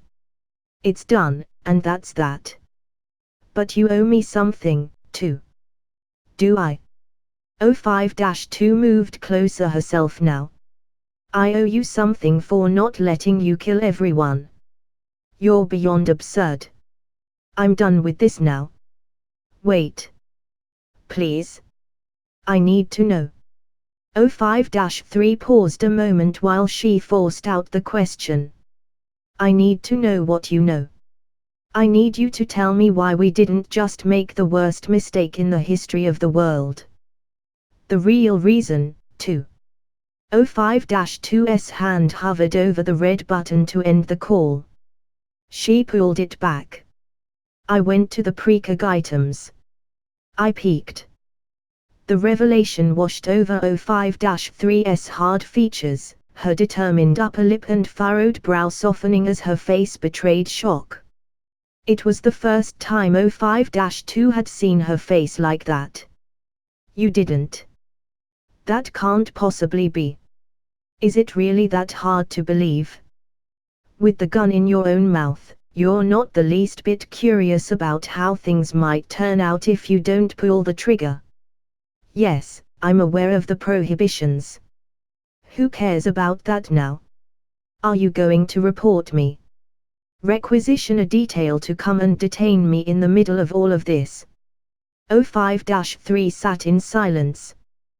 There was no arguing the point. So what did you see? You know what it's like, 3. Being old. Ideally, you learn to not delude yourself with false hope. Resign yourself. You remember the old 11. His obsession with uploading his consciousness, like he could cheat death. Ridiculous. He was ridiculous. 2 trailed off, the wild eyes of the former 05-11 haunting her for a moment. But this, we've always fought to preserve what is, 3.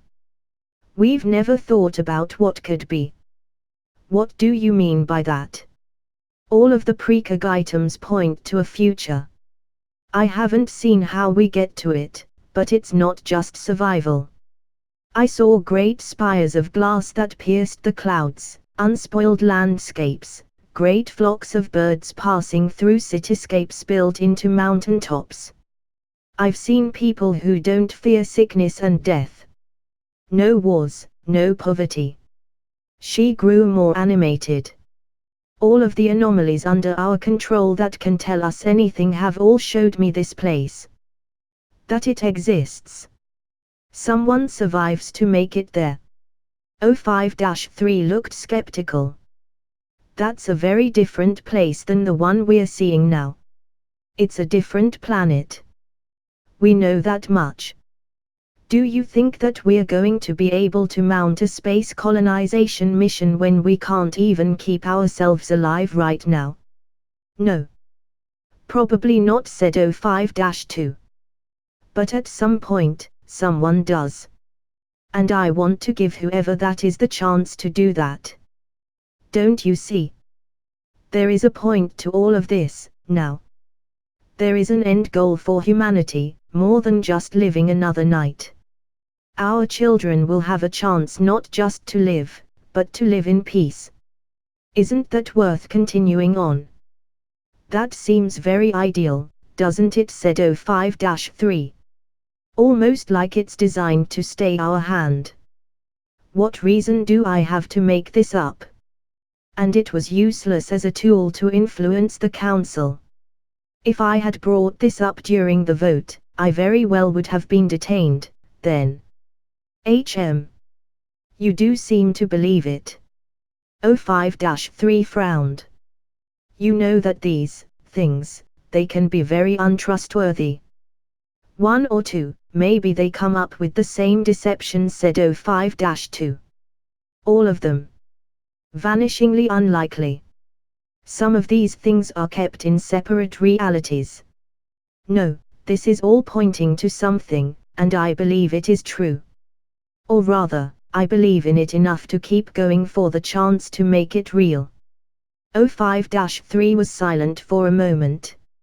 She swallowed. You know that we've already had 2 activations of SCP-089. In 2 days. 05-2 took a moment. No. I did not know that. And really, I would prefer not to know things like that. She went on.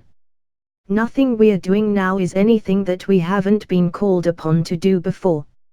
It's harder. But it's the same thing. We've always tried to preserve some sort of future. And now that we've got proof of it, we can't stop now. Proof, said 05-3 quietly. God, I hope you know what you're doing, too. Just help me hold things together. Until we can't do it anymore, so that whoever it is that gets us out of here and away from whatever the hell it is that's hunting us can do their duty. 05-2 fought hard, and the tears stayed in her eyes. She would not let them flow. 05-3, impossibly weary, looking sick and unwell, every one of her 68 years on display, nodded barely. She ended the call, and 05-2 was left looking at her own reflection in the dark glass of the monitor. She studied her own face for a moment. She had more hope than 3 did, but for all of that, she looked just as heartsick. Just as scared. I hope I know what I'm doing too. 05-2 opened the message formation subcommand, and read the latest developments. More of the same. A_night_at_the_movies.psd. SCP-001 Kalinin's proposal, A Night at the Movies. 2, 05-7. From Pendergast, William. Re. Planetary survey data, relevant. Urgency, high. Sir. The latest data from KIV-2AL5 is in. We have 2 possible exoplanets that are theoretically suited for human life. In addition to being candidates for an eventual colonization effort, the preponderance of Goldilocks zone planets points to an increased likelihood that an alternative site for human civilization can at some point in the future be established. It is also worth noting that our probes continue to find no sign of HES, or any extraterrestrial life for that matter. If I may express a personal opinion, I find this surprising. Nevertheless, the longer we go without contact, frankly, the better. This seems to lend further credence to the human survival hypothesis. Consider releasing some of this information to help build morale among the operatives. They could use it. Signed. General William Pendergast. Lead, Project Himdall. 2. Pendergast, William. From 05-7. Re. Planetary survey data, relevant. Urgency, high. General. Appreciate your latest message. It looks like 2 may be right after all. That's something, at least, while we're dealing with 001. Couple of things to remember as you look out there. We're beginning to believe that 001 resides somewhere out in physical space. Not like you needed any reminders, but look out for anything that might fit the description. That includes communications. It might try to talk to us again. The other thing you should know is that I was the one back in 54 that got the message from it. That message hasn't been declassified yet, but you're likely to be the first that gets any other messages. So you should know some stuff that isn't in the file. Whatever it is, knows about the Foundation, because the message came straight to me. And that's because I was the man in charge of finding out what was behind the spike in anomalous activity. It's very familiar with us, General. And it knew enough about me to know I was a movie buff.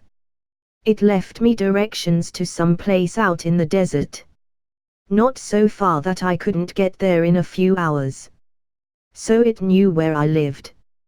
I drove out with a team in some jeeps, and in the middle of nowhere, there was a movie house.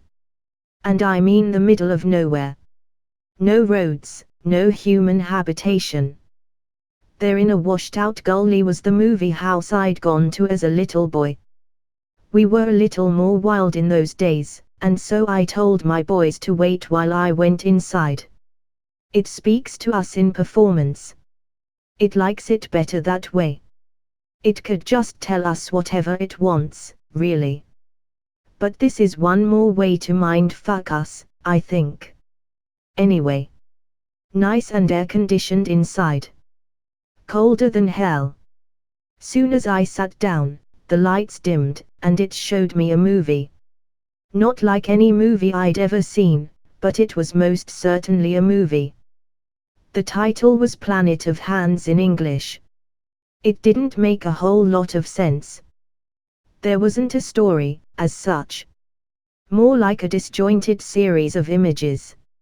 Some stuff was real famous and I recognized it immediately. A lot of military footage, scenes of large battles, aftermaths of bombing campaigns, stuff like that. I recognized Stalingrad from the newsreels, and there were some scenes of what I assume was the Battle of Passchendaele. I didn't realize there were movies of that. Mixed in with that, though, were other things. Some were filmed scenes, same quality as the other stuff, of what had to have been other events from history. Mass starvations, a volcano eruption or two, villages of Indians being run through by Spanish conquistadors. Not very subtle. Then the scenes of the sites started. Still shots of buildings and facilities, all of which I knew to be ours. Pretty clear message for us there. Are you with me so far? Strange stuff, but nothing we hadn't encountered before. That's when it got bad. At the next instant, I was no longer in the theater. I was in my seat, but everything around me had changed. Vibrant colors, oversaturated hues like a mad painter had conjured them, they were everywhere. People, things, places, swirling around me, all of it lit up like neon, so that I could see things after I closed my eyes. And it was just a mass of unspeakable acts. All of the rape, murder and pillage from thousands of years had been forced into the room, each act phasing into and out of others, moment to moment. I can't recall any image staying in the room more than a few seconds, except the scene directly in front of me. It was a Turk, I think, clothed in a resplendent robe the color of Technicolor blood, his face barely visible behind an electric blue beard. He was casually forcing people down onto a sharpened stake embedded in the ground, impaling them, over and over, the victim coming into and out of focus. First an old woman, then a soldier, then a child, back to another woman, each one after the other, bang bang bang. The blood would splash on his robe and he would glow brighter each time. He didn't look angry, or hateful. He looked like this was the most natural thing in the world, pushing someone down onto a stake until it forced its way up through their guts as they screamed until they bled out. If I had focused on another part of the room for any length of time, I think I would have seen similar things. How long this went on, I can't say. I was a younger man then, and I'm not ashamed to say that at a certain point I just covered my eyes and waited for it to stop. I would probably do the same today. When I finally looked up again, the theater was back around me, the movie still being screened. What I saw up there was myself, now a part of the movie. I looked obscenely happy. At my age I don't look into a lot of mirrors, but I tell you I have never seen a smile like that on myself, then or now. That, more than anything else, has stayed with me. You should never be surprised by an expression on your own face, it's awful. In the movie, I was boarding something, like a big wooden ark, I suppose. Something out of a kid's book about Noah and flood, purely symbolic. I watched myself on screen as I stepped into the ark. Some other people were getting on with me. A woman, a black man, some children, an old Chinaman, all walks of life I guess, no one I recognized. When we were all aboard, the ark lifted into the heavens, sailing through the cosmos. It even had the Buck Rogers music in the background as the stars whizzed by. The ark came to what I assumed was a planetary system of some kind. A planet, looking a lot like Earth, blue and white and brown and green, at the center of a wild system of moons. I thought of an atom. The ark moved closer and closer to one of the moons, until it came into view. This wasn't like Earth. This was a darkened nightscape, illuminated by fires dotting the land. All that was visible was soot, smoke, fire, a few rusty scraps of metal twisted into big, man-sized shapes. You know how the music swells when the movie ends. That was happening as we all disembarked as the ship touched down on the night moon, all of the characters on the screen looking just ecstatic with joy. As I said, disconcerting when you see something like that on your own face. The movie was fading out now, but rather than the end placard appearing like it does, some other text appeared, this time in Russian. Which we think was intended to be something like "come home" instead. Why it started in English and finished in Russian, I have no idea. Maybe some smart-ass commentary on the Cold War. Which would be a point of hope in dealing with this thing. Fallibility. I have my suspicions as to why this doesn't show up in the main file. That doesn't matter, though. You need context for any future attempts at communication from 001. Now you have it. Watch yourself. -7. Standard Dream Report 66Y990-1.pdf. Document 990-03. Dr. Redacted, reported a manifestation of SCP-990 during a dream occurring 17 hours ago.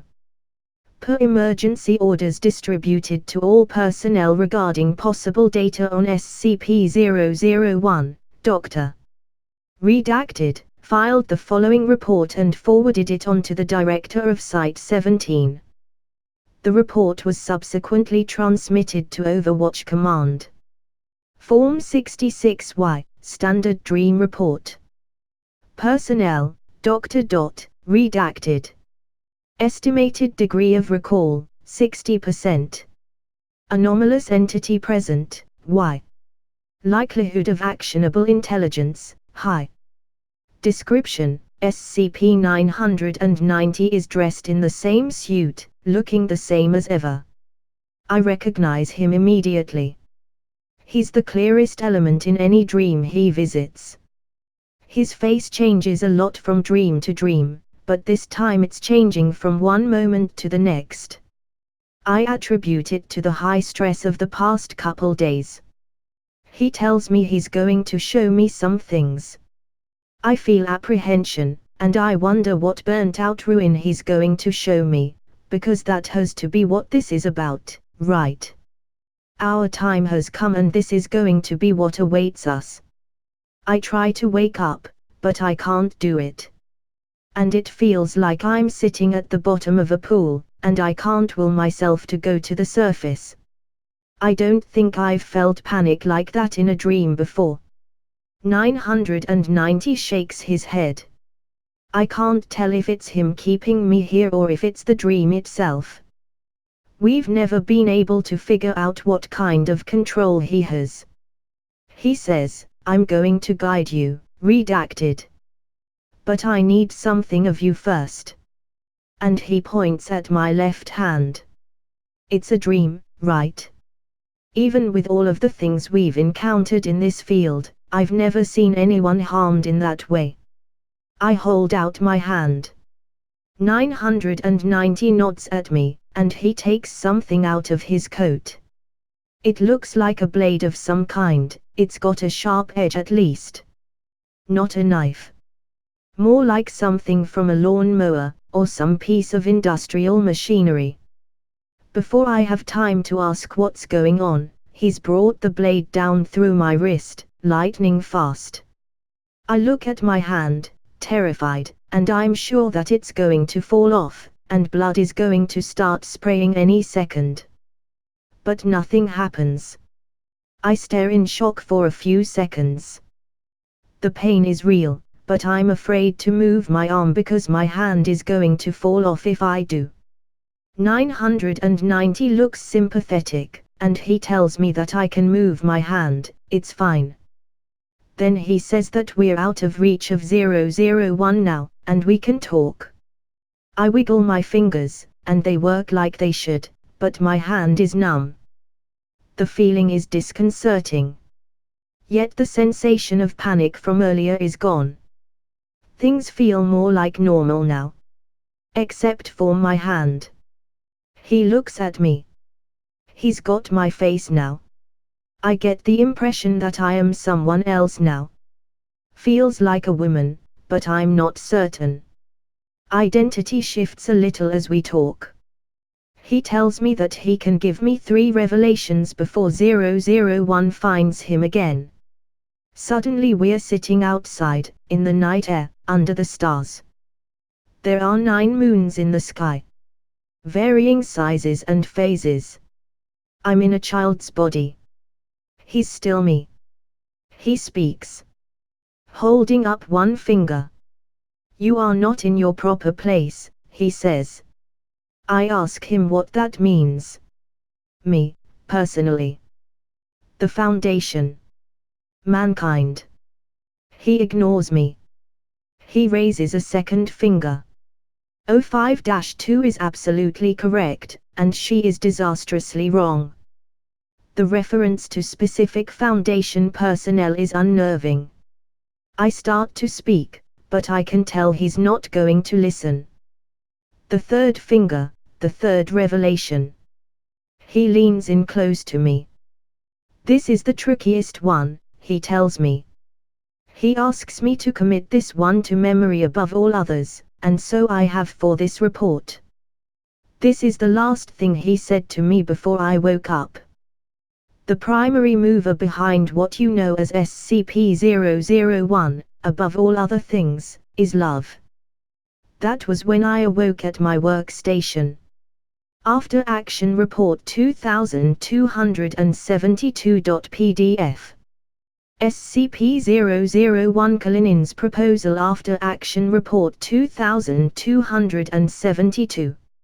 On the 7th of November, 2016, 0430 Eastern Daylight Time, operatives with Local Mobile Task Force 352 Delay received reports from Major League Baseball wire services that RHP Ellis Knastatal had been assigned to the 40-man roster of the Cincinnati Reds franchise. This event triggered heightened alert notices to be sent to all staff assigned to SCP-2272. At 0445 Eastern Daylight Time, a second notice was sent through official MLB channels that Ellis Knastatal had been called up to join the 25-man Major League roster of the Cincinnati Reds. All available personnel, including the entirety of LMTF 352 Delay, were then mobilized. He lay on his side and continued staring at the bright green digits of the alarm clock on the side table. Every few seconds, at irregular intervals, his work phone would buzz, the flood of emails vibrating the half-empty water glass and moving the phone slightly closer to the edge of the table each time. They had sent him home to sleep, and that's what he was going to pretend to do for the next couple of hours, by God. The clock blinked suddenly to 4:29 a.m. BZZT BZZT. The phone continued its shuffle to the edge of the table. They probably thought they were doing everyone a favor when they sent the declassified info around. Like they were letting everyone in on a big secret. Who wouldn't enjoy that? BZZT BZZT BZZT. He certainly hadn't. No one had said anything about mass distribution of cyanide ampoules that he had ever heard. There weren't any rumors. He had been blissfully unaware. Before last week, his biggest headache had been the non-stop political advertisements on the car radio. Those were the days. The clock blinked to 4:30 a.m. His phone started a lower, repeated, much more insistent buzzing now. The additional force of the vibrations carried the phone right off the edge, finally completing its journey to the floor with a thud. The buzzing of the waiting phone call persisted, muffled now by the carpet. He leaned down and groped for the phone, dreading what he knew he would see. He picked it up, the light from the screen hurting his eyes as he looked at it. Calling, Regional Director Kate McTirris. He shielded his eyes from the light of the phone, trying in vain to dull the throbbing in his head. Allred Smith here. The director's voice chirped in his ear. He sat all the way up on his bed. So much for pretending to sleep. They're going to call up Kanistata. Ha. Well, figured we were due to catch a prime by this point. Okay, what are your orders? The voice on the other end of the line provided a laundry list of instructions and available personnel. If the director was more worried than normal, she didn't show it. Some things were the same, he guessed. Got it. I'll go ping the clandestine IT guys to scrub all this. Is the office open yet? He tried smoothing a deep crease in his shirt with the palm of his hand. The crease paid him no mind. Nor did his hair as he tried to smooth it back down with his fingers. Whatever. Let someone complain about him looking like he'd slept on a park bench and come into work. He could use some comic relief. Because I need something out of there. Just in case. He put on his shoes and straightened his tie. He grabbed a baseball cap from the dresser to cover his hair. He laughed despite himself.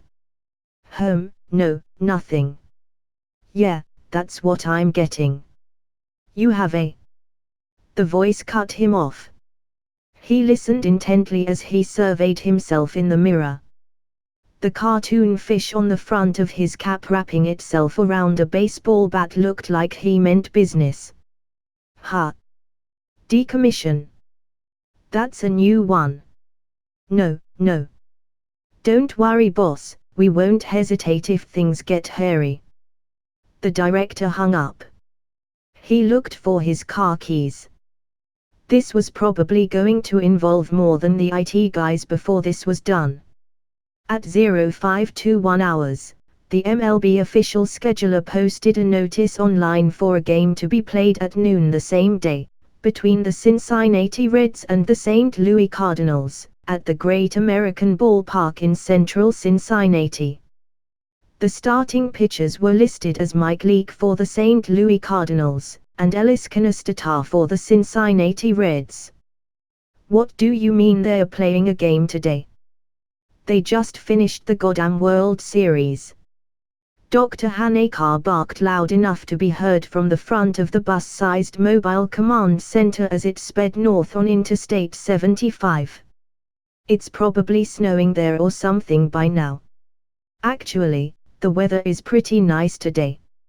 Agent Allred Smith gazed out the window as he balanced the long black case on his knees. Which is far worse for keeping people out of the stadium. Fuck, sighed Dr. Hanekar.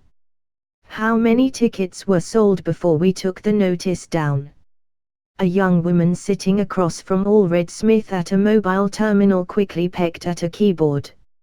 17,397 tickets total. It's a good thing we got the ESPN piece before they aired it. Pretty novel, an exhibition game right after the series. 17,000. This is a goddamn disaster. Dr. Hanekar paced to the rear of the command center. Enriquez, get into the ballpark contracting system. I want our security folks there, and if we can, I want concessions done by us too. Everyone in that park who isn't on the field or in the stands should be one of us. The young logistics officer looked up at Dr. Hanekar from his terminal. You want us selling hot dogs? Dr. Hanekar's eyes flashed behind her glasses. She loomed over the sitting Enriquez. Hot dogs, beer, licorice, nachos and fucking churros if we can manage it. She threw her clipboard to the floor. We've got a breaching anomaly with a paying audience of 17,000 goddamn people. You shut the fuck up and do as you're goddamn told, understand? Agent Allred Smith couldn't help but think back to the last time he heard Dr. Hanekar speak, at a seminar on academic peer review a few months ago. He recalled struggling to hear the soft-spoken doctor from the back of the room. He coughed into his fist a couple times to conceal his laughter as the unfortunate Enriquez scrambled to fulfill his orders. LMTF 352 Delay arrived at the Great American Ballpark in Cincinnati at 1147 hours local time. Given the number of civilians in the vicinity with the specific purpose of attending a baseball game, closing the ballpark was deemed to be unfeasible. By the time doors were opened to spectators, 78% of service personnel within the stadium were comprised of Foundation or Foundation-contracted personnel. Operatives at the scene elected to monitor the ongoing events and determine the next course of action. Agent Dunbar stepped into the luxury suite, crammed with wires, monitoring equipment and computer terminals, befitting an improvised command center. He looked out the window. The field below was ready for play, the grass freshly mowed, the infield perfectly manicured, a fresh Reds logo outlined in chalk behind home plate. They just posted the lineups. You're not going to like it. Dr. Hanekar sighed. How can there even be lineups? We've checked locations on everyone, none of the players from either team are in the area, or aware of the game. What does it matter? Agent Dunbar fidgeted slightly. Kanastatar is starting at every position. Great, said Dr. Hanekar. More of him. For both teams. The room was silent for a moment, all of the members of LMTF 352 Delay looking to Dr. Hanekar for the next set of orders. She looked down at the game. Cheers went up as what looked like the Cincinnati Reds took the field. She grabbed a set of field binoculars and looked again. Sure enough, every single player was the same smiling, dark-haired young man. Each one's uniform bearing the same number 72 on the back, the name Kanastatar embroidered above. She looked to the signals technician of the group. Readings. An older man at an especially equipment-laden terminal responded. Aerial sonar readings are negative. There's no one on the field except the umpires. At least he's not officiating his own game. That would be unsporting. Dr. Hanekar put down the binoculars. Narrative officers. I need disinfo and social media posts out and blanketing the internet within 15 minutes. This is a publicity stunt. See that it's perceived that way. Be ready to pull it back if things don't go well. A group of 3 researchers in the corner of the room immediately pulled out phones and laptops and got to work. Dr. Hanekar moved on. Crowd control. Ensure that all of our vendors are fully stocked with Class CS. Don't start distributing unless I give the order. A man in a police officer's uniform stepped out of the room, already relaying instructions into the walkie-talkie in his hand. Memetics. I want every communication coming out of that stadium screened for anomalous influences. Use the new AI we've developed. We don't have time to round up human subjects for observation.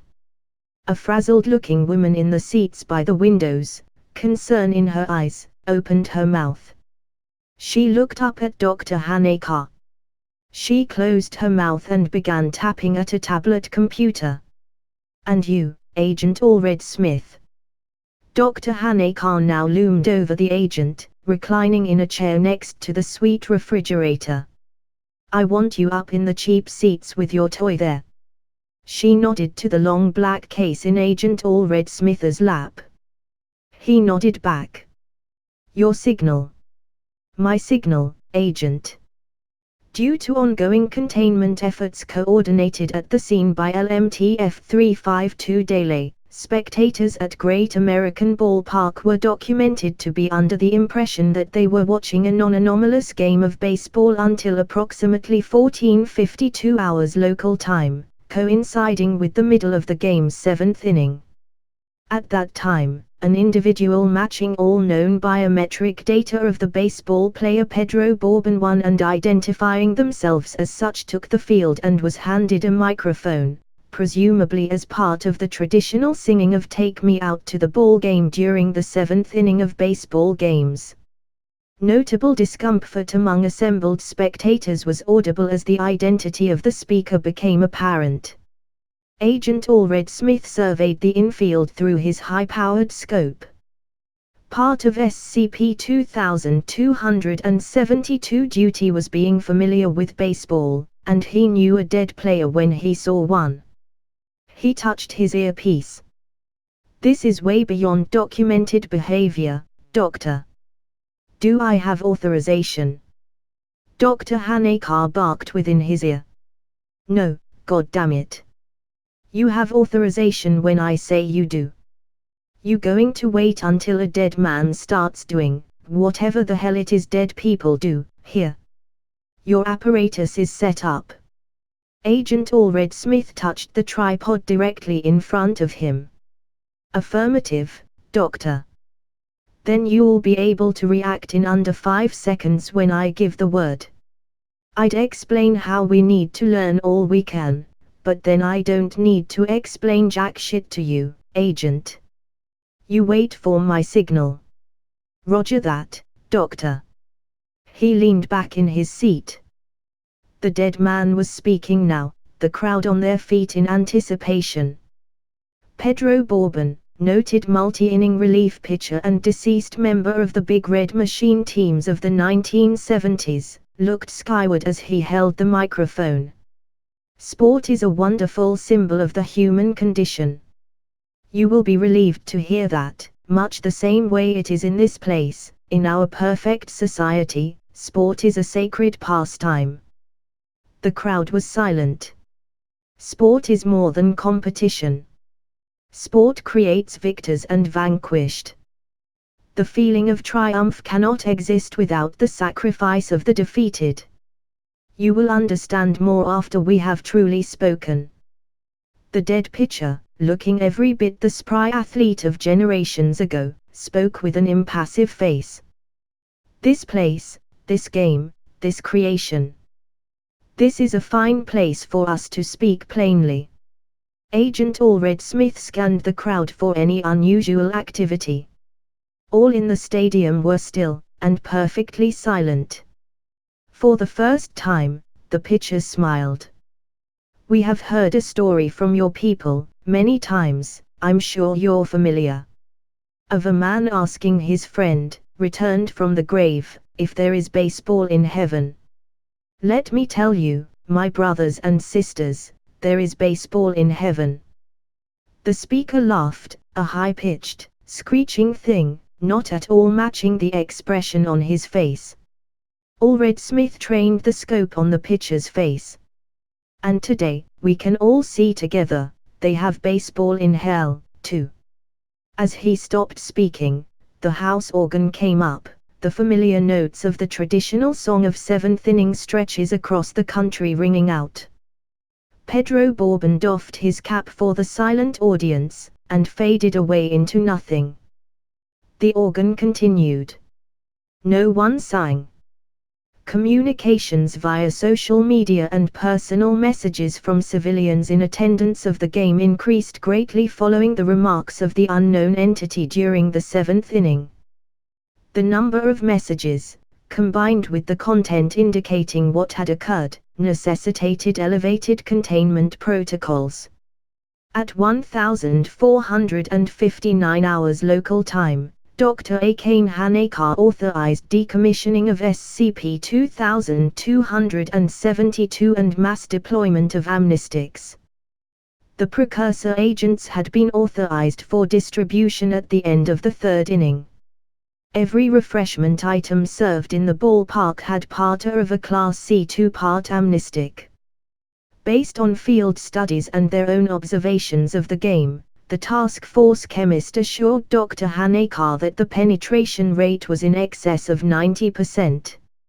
More than enough to ensure memory alteration and suggestibility among the critical mass threshold of the crowd. Dr. Hanekar nodded, and barked some words into a nearby handset. A small prop plane, carrying a banner behind it reading 2016 Winter Exhibition and previously circling the stadium throughout the day, now swooped low over the Great American Ballpark, looking to have just enough altitude to avoid hitting the lights. A great plume of scarlet smoke billowed from the rear of the plane. Part B was being released. The reaction would be powerful enough to allow the narrative team to construct a plausible mass delusion that would hopefully obscure all details of what the crowd had watched here today. As the plane flew overhead, Agent Allred Smith adjusted his gas mask and lined up his shot. The camera mounted on the tripod was a delicate, finicky instrument, and the satellite link was proving tricky. 3 different observation modalities, including a converted form of the sonar feed, were needed to achieve the necessary viewpoint in which SCP-0272 would be obliterated. The research seemed to indicate that capturing the image of SCP-0272 in a format which would allow it to be both observed and unobserved would render it unstable as a coherent memeplex. Or something. The reasoning was above his pay grade. The green indicator light flashed on. He trained the camera on the field, making sure to capture the players on the field, the man waiting on deck, and both dugouts, all the smiling likeness of Ellis Canistata, number 72, right-hand pitcher. All visual feeds were in tandem and functioning. He took the shot. At that moment, the billowing red cloud of smoke descended on him, obscuring the field, the seats, and all of his surroundings. He held the mask tight in place against his face, ensuring that none of the air around him leaked in. The amnestics officer would be pissed if they had to reconstruct his memory. A wind kicked up from the north, blowing out over the Ohio River and carrying the smoke out over the right field bleachers, like so many fly balls hit before. The view began to return as the smoke dissipated and retreated. Agent Allred Smith dared a glance down at the field. Empty. 4 dumbstruck umpires were congregated around the pitcher's mound, doubtless discussing whether to call the game before their minds were temporarily thrown into a suggestible torpor. No players on the field, in foul territory, or in the dugouts. Not an Ellis Canistata to be seen. An image appeared on the camera's viewfinder. Allred Smith looked closely.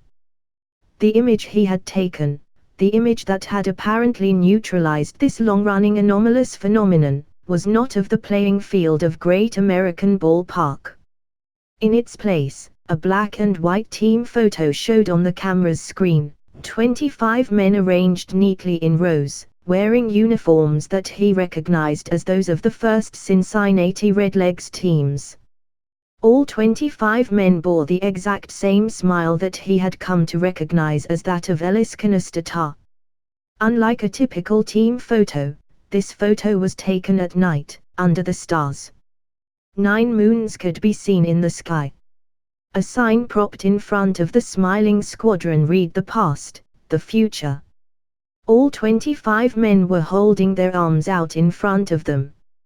All 25 men were missing their hands. Footnotes. 1. Pedro Bourbon was confirmed deceased in 2012. Standard Dream Report 66Y990-2.pdf. SCP-001 Kalinin's Proposal Standard Dream Report 66Y990.2. Document 990-04. Per advice of her personal physician, 05-2 took several prescriptions in order to induce sleep in the early hours of the 7th of November, 2016. Upon awaking, 05-2 reported a manifestation of SCP-990, the first documented instance in which the anomaly has appeared to an overseer. Given the nature of the information contained within the dream event, this form is transcribed, and is presented as dictated by 05-2 to, redacted, her personal assistant. Form 66Y, Standard Dream Report. Personnel, 05-2. Estimated degree of recall, 83%. Anomalous entity present, Y. Likelihood of actionable intelligence, high. Description: oh God, this is too big. I've made a horrible mistake. It's just, I have no idea. I didn't know. It's obscene, really. To say these things. I don't know what else to say. What? I mean, okay, yes. I can get it down. I can think after. In 1978 I had a child. This is something that's highly discouraged for those in our position for obvious reasons. Who was the father? Don't ever ask me that question again. I'll end your life, I swear it. I had a child because I needed a bit of the future in my life. Something that would go on. It was a stupid reason to bring life into this world, but I am a human. And I do stupid things. He was 3 years old. His name was Gabriel. His name was Gabriel, and then he died of a terrible, wasting illness that our best doctors could not treat. He died with my name on his lips and convulsions racking his little body. Someone reading this file knows how that came to pass. I know it was you. You're afraid to ask now, but I see it on your face. I'm coming to the point. Gabriel came to me last night. No, damn you, not like a dream about a dead relative or some other silly nonsense. He came to me. He brought me to a hill. Atop that hill was 990, crucified, beaten so badly his face wasn't a face at all, his hands missing. His suit was impeccable pressed. Gabriel smiled up at me, forever 3. You think that you'll break down at moments like these, because who hasn't thought about moments like these? No matter how childish. You think that you will weep with joy and gather everything that you've lost in your arms and that things will be okay now. That you didn't make such horrifying mistakes. That you will be forgiven. When my dead son looked up at me, all that I felt was terror. Terror so great and overwhelming that I thought my heart would stop. I have never known anything like it. I was paralyzed. This was not right. This was not in any way right. Oh God, and then he spoke. His voice was a man's voice. Worse than that, it was the voice I had imagined his voice being if he had grown to be a man. The smallest little fancies, shamefully foolish little hopes that were impossible and weak, and they were on display for this thing that is hunting us. What's that? Oh. Oh yes. It's hunting us. He said to me, oh God, he said to me, I've missed you, mommy, and it was like being shot in the chest. I felt as though a great fist had closed around my head, squeezing the tears out of my face, my grief being wrung out against my will, against my screaming fear. When I came to my senses, he was still looking at me. He talked more. This was plainly 001 speaking through the figure in my dream. After this, 990 would echo whatever it said, softly, moaning it from his scarecrow cross. None of us can believe in God, but this was surely a blasphemy. I'm going to try and remember what it said, for all of our sakes. Okay. Here's what it told me. You're tempted to think of us as your fathers, your gods. But we are actually your children. We are not quite your children, because we came before you, but we love you like a child loves its parent. You know what I speak of. You have seen a future that is really a past. And a present. It's our world. It's all that humanity is capable of. We live our days in paradise. Isn't that what you want for your children?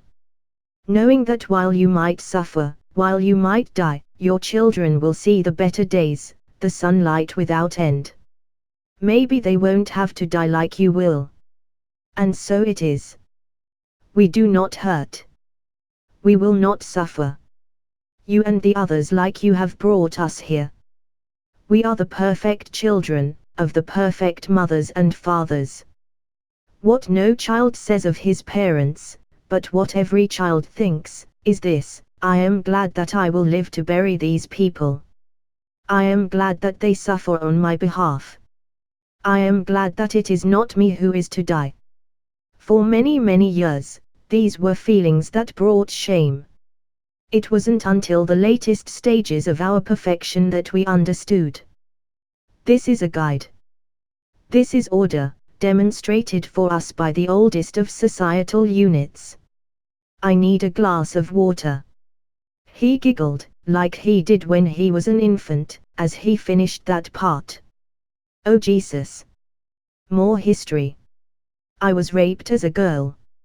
It was a stranger in an alley, and it was the most horrifying experience of my life until my dead son explained our proper place in the cosmos to me. I cannot begin to describe how violating this was except to compare it. It's okay. You can look horrified. I allow it. Then he came to the heart of it. Here is the rest of what he said. Parents sacrifice for their children, don't they? Expend every little bit of flesh, will, intellect, everything they have so that their children may live an extra day in the hope of the sunshine that never ends. That's as it should be. You will remember. Many years ago, your kind left. We didn't figure out how until several centuries after, but somehow you transmitted yourselves far beyond even our reach. Some among you secretly understood the more forbidden aspects of space and time. You fled. Must I explain to you how your science is so woefully inadequate? How your knowledge was stolen, and how we whittled away the little bits of it until you convinced yourselves that you just appeared on your little planet, spontaneously. I will return some of your knowledge. You'll remember it, because your society, even so far removed from us, is teaching it to you even now. Crawl towards the beautiful undying place that you know exists, and you find that you turn on each other. Dragging each other back, sabotaging hints of hope. You find that to be a failing, when in actuality it is an inescapable part of our species. A system can be made perfect. The gossamer webs that connect our minds and our spirits and our souls can be made perfect, free from corruption. But it must be done with the knowledge of suffering. It must be done knowing that others are suffering on your behalf. Why that is, we cannot say. It does not matter. It merely is. Our very souls are in harmony with each other because we know that we lie at the center of 9 points of privation and death. There are 9 satellites to our realm. Our realm, which you cannot deny, is a glory. You've seen it yourself, Mother. God, he called me mother.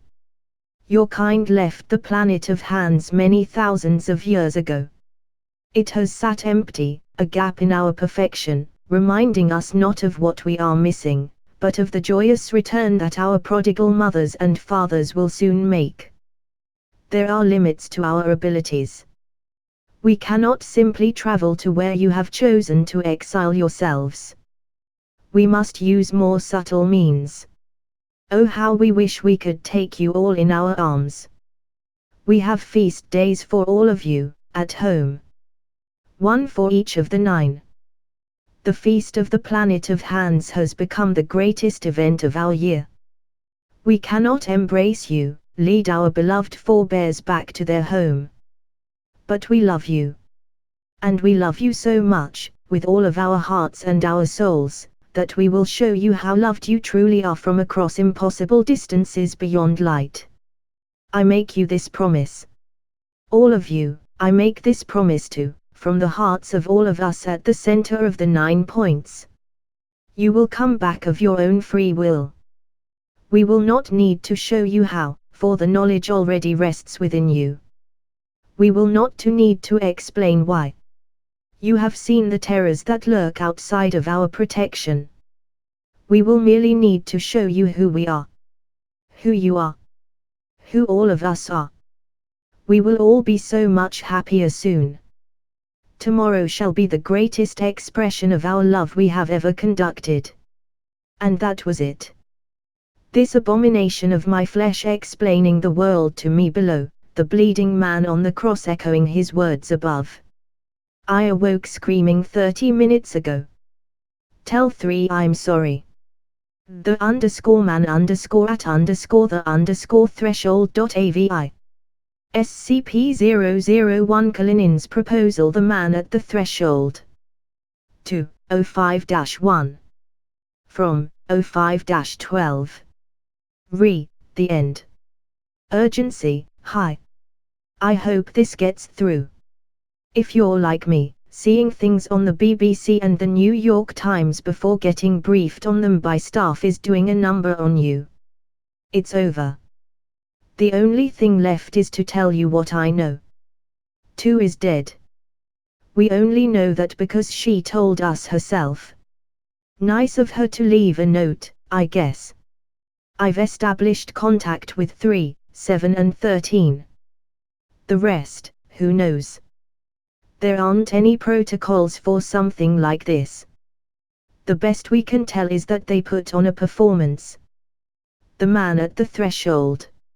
Act 1, 35 years. Act 1. Scene 1. 0943 hours local time, disturbance in the vicinity of Giza Plateau, Egypt.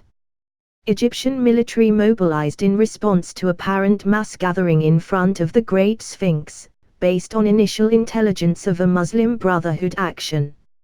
Embedded media present. Massive information leak of anomalous phenomena. 0947 hours local time, spontaneous, powerful sandstorm encircling an approximately 100 kilometers radius of the Great Sphinx. A battalion of the Egyptian army is present to witness the performance. 4 humanoids, appearing to be Semitic in appearance and clothed simply in white cloth and sandals, appear spontaneously at the scene as well. Several rounds discharged by soldiers present suggest that the humanoids are non-corporeal. The as yet unidentified beings take no notice of any actions occurring around them. Proteus. I hope that I'm not being improper when I say that I'm scared. Melita. We're all scared, Proteus. This is the day that our cohort has been preparing for our entire lives. Proteus. 3 of us will be chosen. Have we made enough of our time here? Will it comfort us if we are cast outside? August. Just look at the things we've done together. We've mapped an unknown star system. Wrote a song that made us the heroes of the summer convocation. Scaled the shadow pass of the mountain of ice. I tell you, Proteus, if they cast me out today, I can say that no matter what comes after, it was all worth it. Proteus. I hope to be as brave as you when I enter the chamber. Menashe. All accept what they are given in the threshold. Melitar. How could it be otherwise? August. How could it be otherwise? 1017 hours local time, sunstorm intensifies briefly, obscuring all vision in the local area, before immediately subsiding. When visibility is re-established, no anomalous humanoids are present.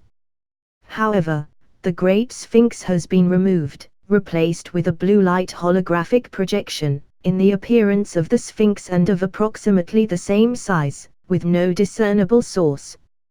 Numerous photographic and videographic records are taken and circulated.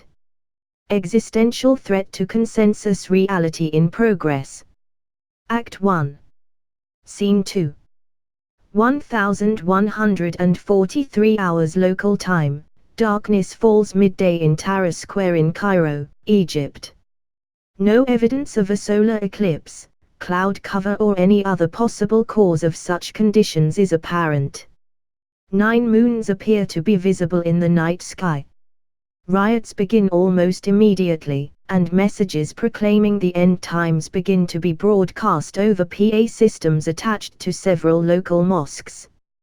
Images corresponding to the 4 humanoids appearing at the Great Sphinx are projected via an unknown source onto the side of the Mogamar building, visible to all within the square.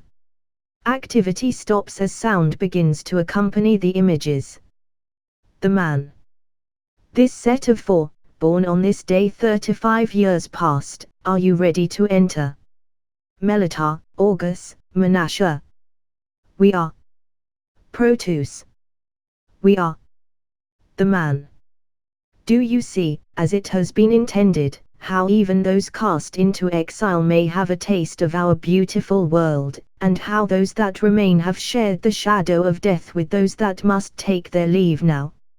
Melitar, August, Menashe. We do. Proteus.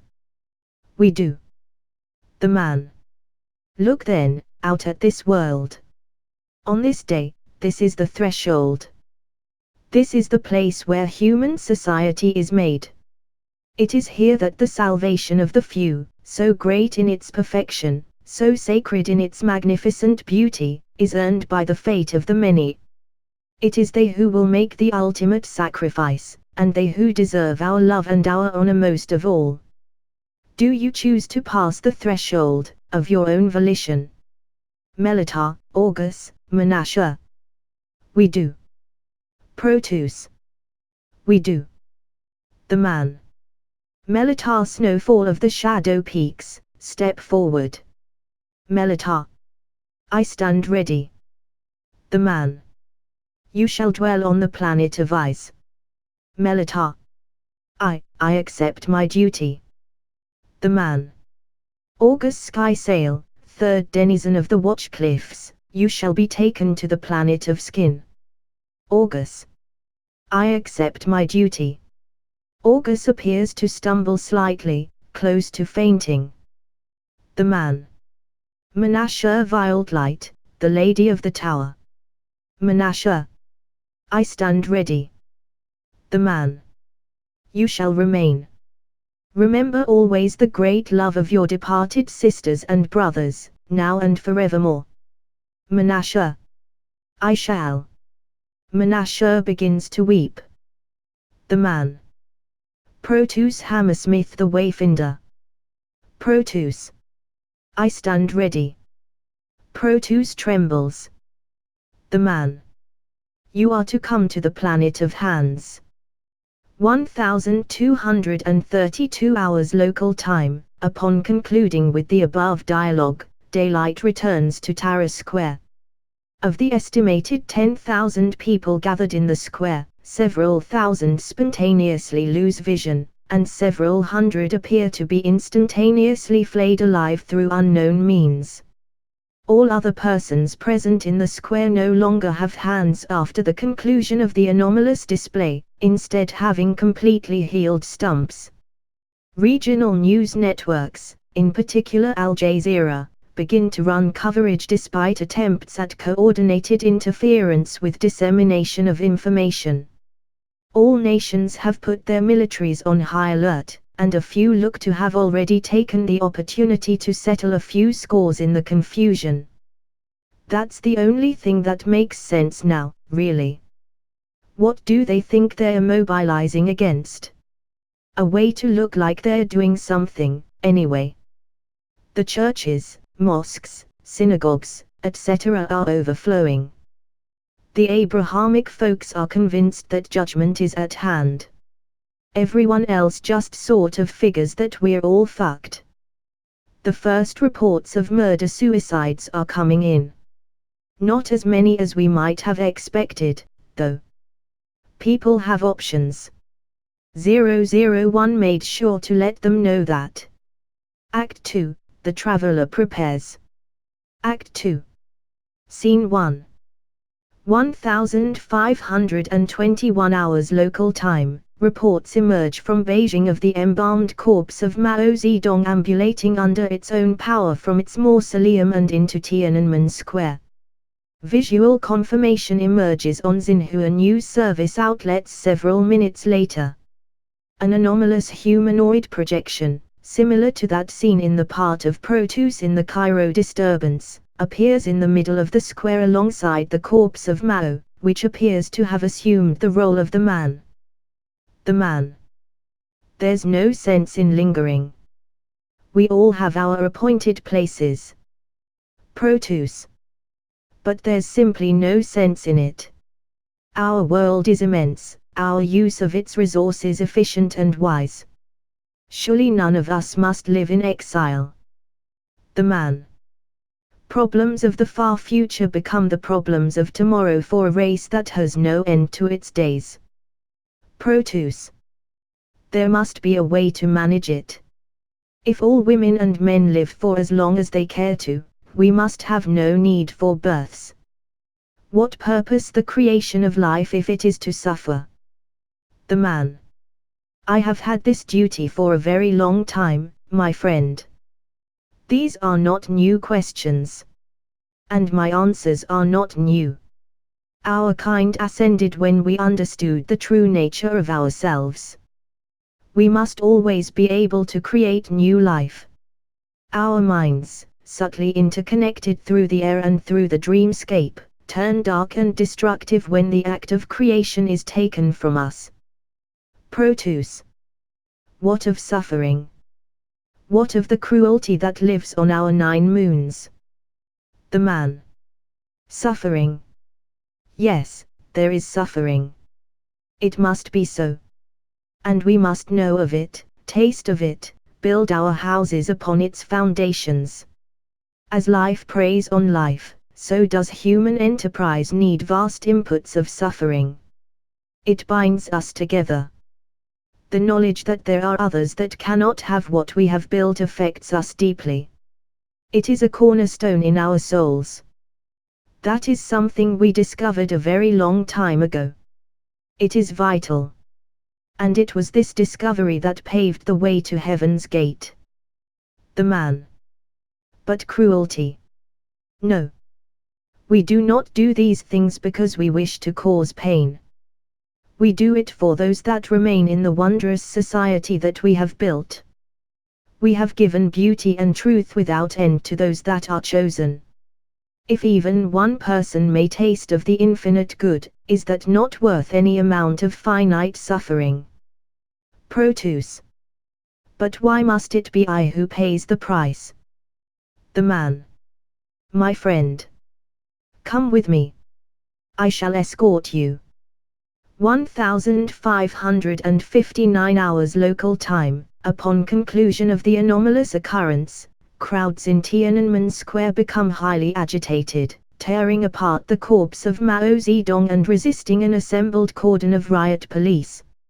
Leaders of major world governments have begun issuing statements urging for calm among their populations as scientists struggle to explain the occurrences in Cairo and Beijing. Thousands are reported to have died in civil unrest in population centers throughout the world. Act 2. Scene 2. 1610 hours local time. The Three Gorges Dam in Hubei Province, China, spontaneously disappears. The immense volume of water being held back by the dam previously does not move. Within minutes, helicopters operated by local emergency authorities are on the scene. Humanoid projections appear on the vast surface of the wall of water. Proteus. What is this place? The man. Do you see our planet in the sky, that wondrous blue sphere? You are on the planet of Hans, my companion. Proteus. I don't understand. It looks like it has been on fire. Buildings, rubble. The man. There was a time when we merely exiled those whose duty was to come here. They built their own societies, in a fashion. They were driven by what they could not have, their slender hope twisted into a sort of vengeance upon their children at the center of this great constellation. They built great structures, vast ships, terrible weapons. The uprisings happened many, many millennia ago.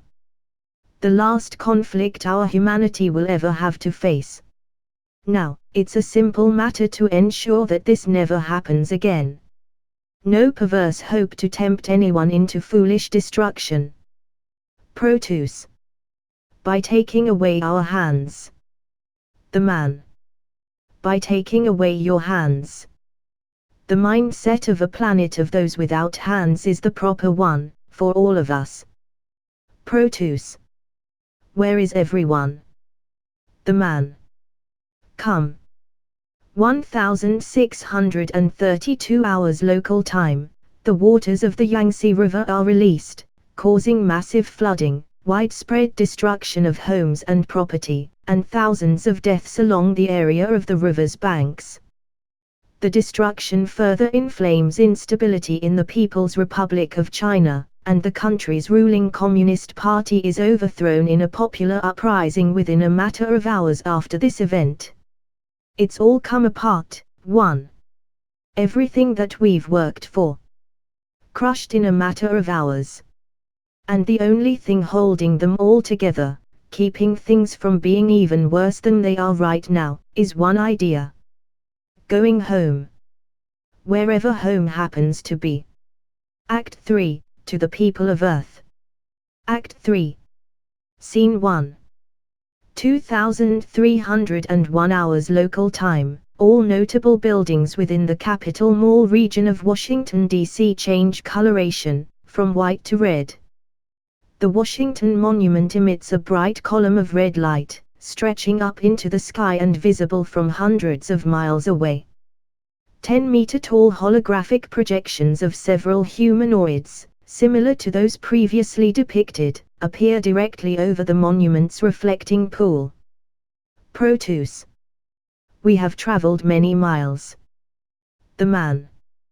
The planet of Hans is vast. But look. We have another. Handless woman. More people. I must be close to the blessed end. Proteus. Who are you? Handless woman. I no longer have a name. We have no need for such things here. Proteus. Do you remember your home? Handless woman. This is my home. Proteus. I mean the place you came from, to here. Handless woman. I remember a time when I wasn't starving. But that was a long time ago. It's difficult to recall. Proteus. Your ribs are showing. Would you like me to find some food for you? Handless woman. There's nothing to find. This is a place of ash and salt. But the hunger is a blessing. My mind feels clear, my being so light and clean. God speaks to me here. He tells me to lift my stumps to the blue light in the sky, and so I do. And I pray, and I am filled with the knowledge that I am here for a purpose. I am suffused with happiness. Proteus. This place makes you happy. Handless woman. The last gift of the body before it evaporates is the divine revelation. I live in truth. I live without fear, without doubt. I dwell in the spirit that had made this place. This is a place of ecstasy. Handless woman collapses. The man. And now her time here is at an end. No torments of false hope, no food nor water to sustain her suffering longer than it must. It is but a little sacrifice, when faced with the salvation that it brings. Proteus. How long was she here? The man. A fortnight. Proteus. She did not seem to be suffering. The man. The joy of martyrdom obliterates all suffering. It is a secret known only to those of the outer planets, a gift to those who make this sacrifice. No.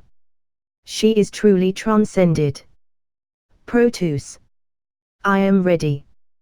2333 hours local time. Crowds estimated at approximately 50,000 people have gathered around the Washington Monument to witness the anomalous occurrence.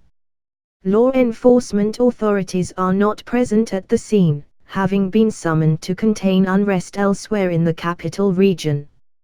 Act 3. Scene 2. 2340 hours local time. A large doorway in the center of the Washington Monument opens. Nothing is visible inside but a faint green light. The holographic projections continue. The man. Present your hands, Father of Humanity. The man holds a ceremonial blade aloft in one hand, a torch in the other. Proteus. I stand ready. Proteus holds his hands before the man. The man. Do you accept the gift of sacrifice, for those brethren that shall remain in the light for all of time? The man saws at Proteus' left wrist. Proteus. I do. Proteus bleeds profusely. The man. Do you offer your suffering for the good of the whole, your exile for the benefit of the collective psyche of humanity? The man wrenches Proteus' left wrist, snapping bone and tendon, then slicing the remaining ligaments, keeping the hand in place. Proteus. I do. Proteus spurts blood from left wrist. The man. Do you renounce the unstable reality of the universe outside of this system? Commit yourself to the preservation of sanity within this system of planets. The man burns Proteus' left stump with the torch, cauterizing the wound. Proteus. I do. Proteus screams. The man. With the left hand, you accept your duty. With the right, our duty to you. The man cleanly slices off the right hand of Proteus in one fluid motion. Proteus. I thank you. Proteus bleeds profusely. The man. We, the living, shall keep a society of perfect harmony, perfect justice, perfect beauty. We, the living, shall keep our human natures pure, living in the highest purpose that is possible for our forms. We, the living, shall transform your suffering into the most divine purpose imaginable. The man burns Proteus' right stump with the torch, cauterizing the wound. Proteus. I am honored beyond measure. Proteus screams. The man. In this holy pact, we shall know love without measure or end. Go forth, Father. Complete your journey. Proteus. I accept my duty. 2359 hours local time. The humanoid projection portraying Proteus enters the doorway within the Washington Monument. Other projections vanish upon its entry. The doorway begins to slowly close. Several spectators from the closest ranks of the crowd rush into the doorway, followed by increasing numbers of onlookers, until an estimated 3,000 bystanders enter the monument before the gateway closes. No person entering the monument has been contacted or seen since this event. 13 asked me if what we worked to preserve was ever natural. What a stupid question. What does it matter if the world we enabled was unnatural? It was better than what waits for us. The thing in Washington gave people lots of ideas.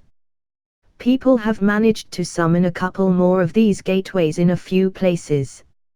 They're fleeing into them. It's hard to blame them.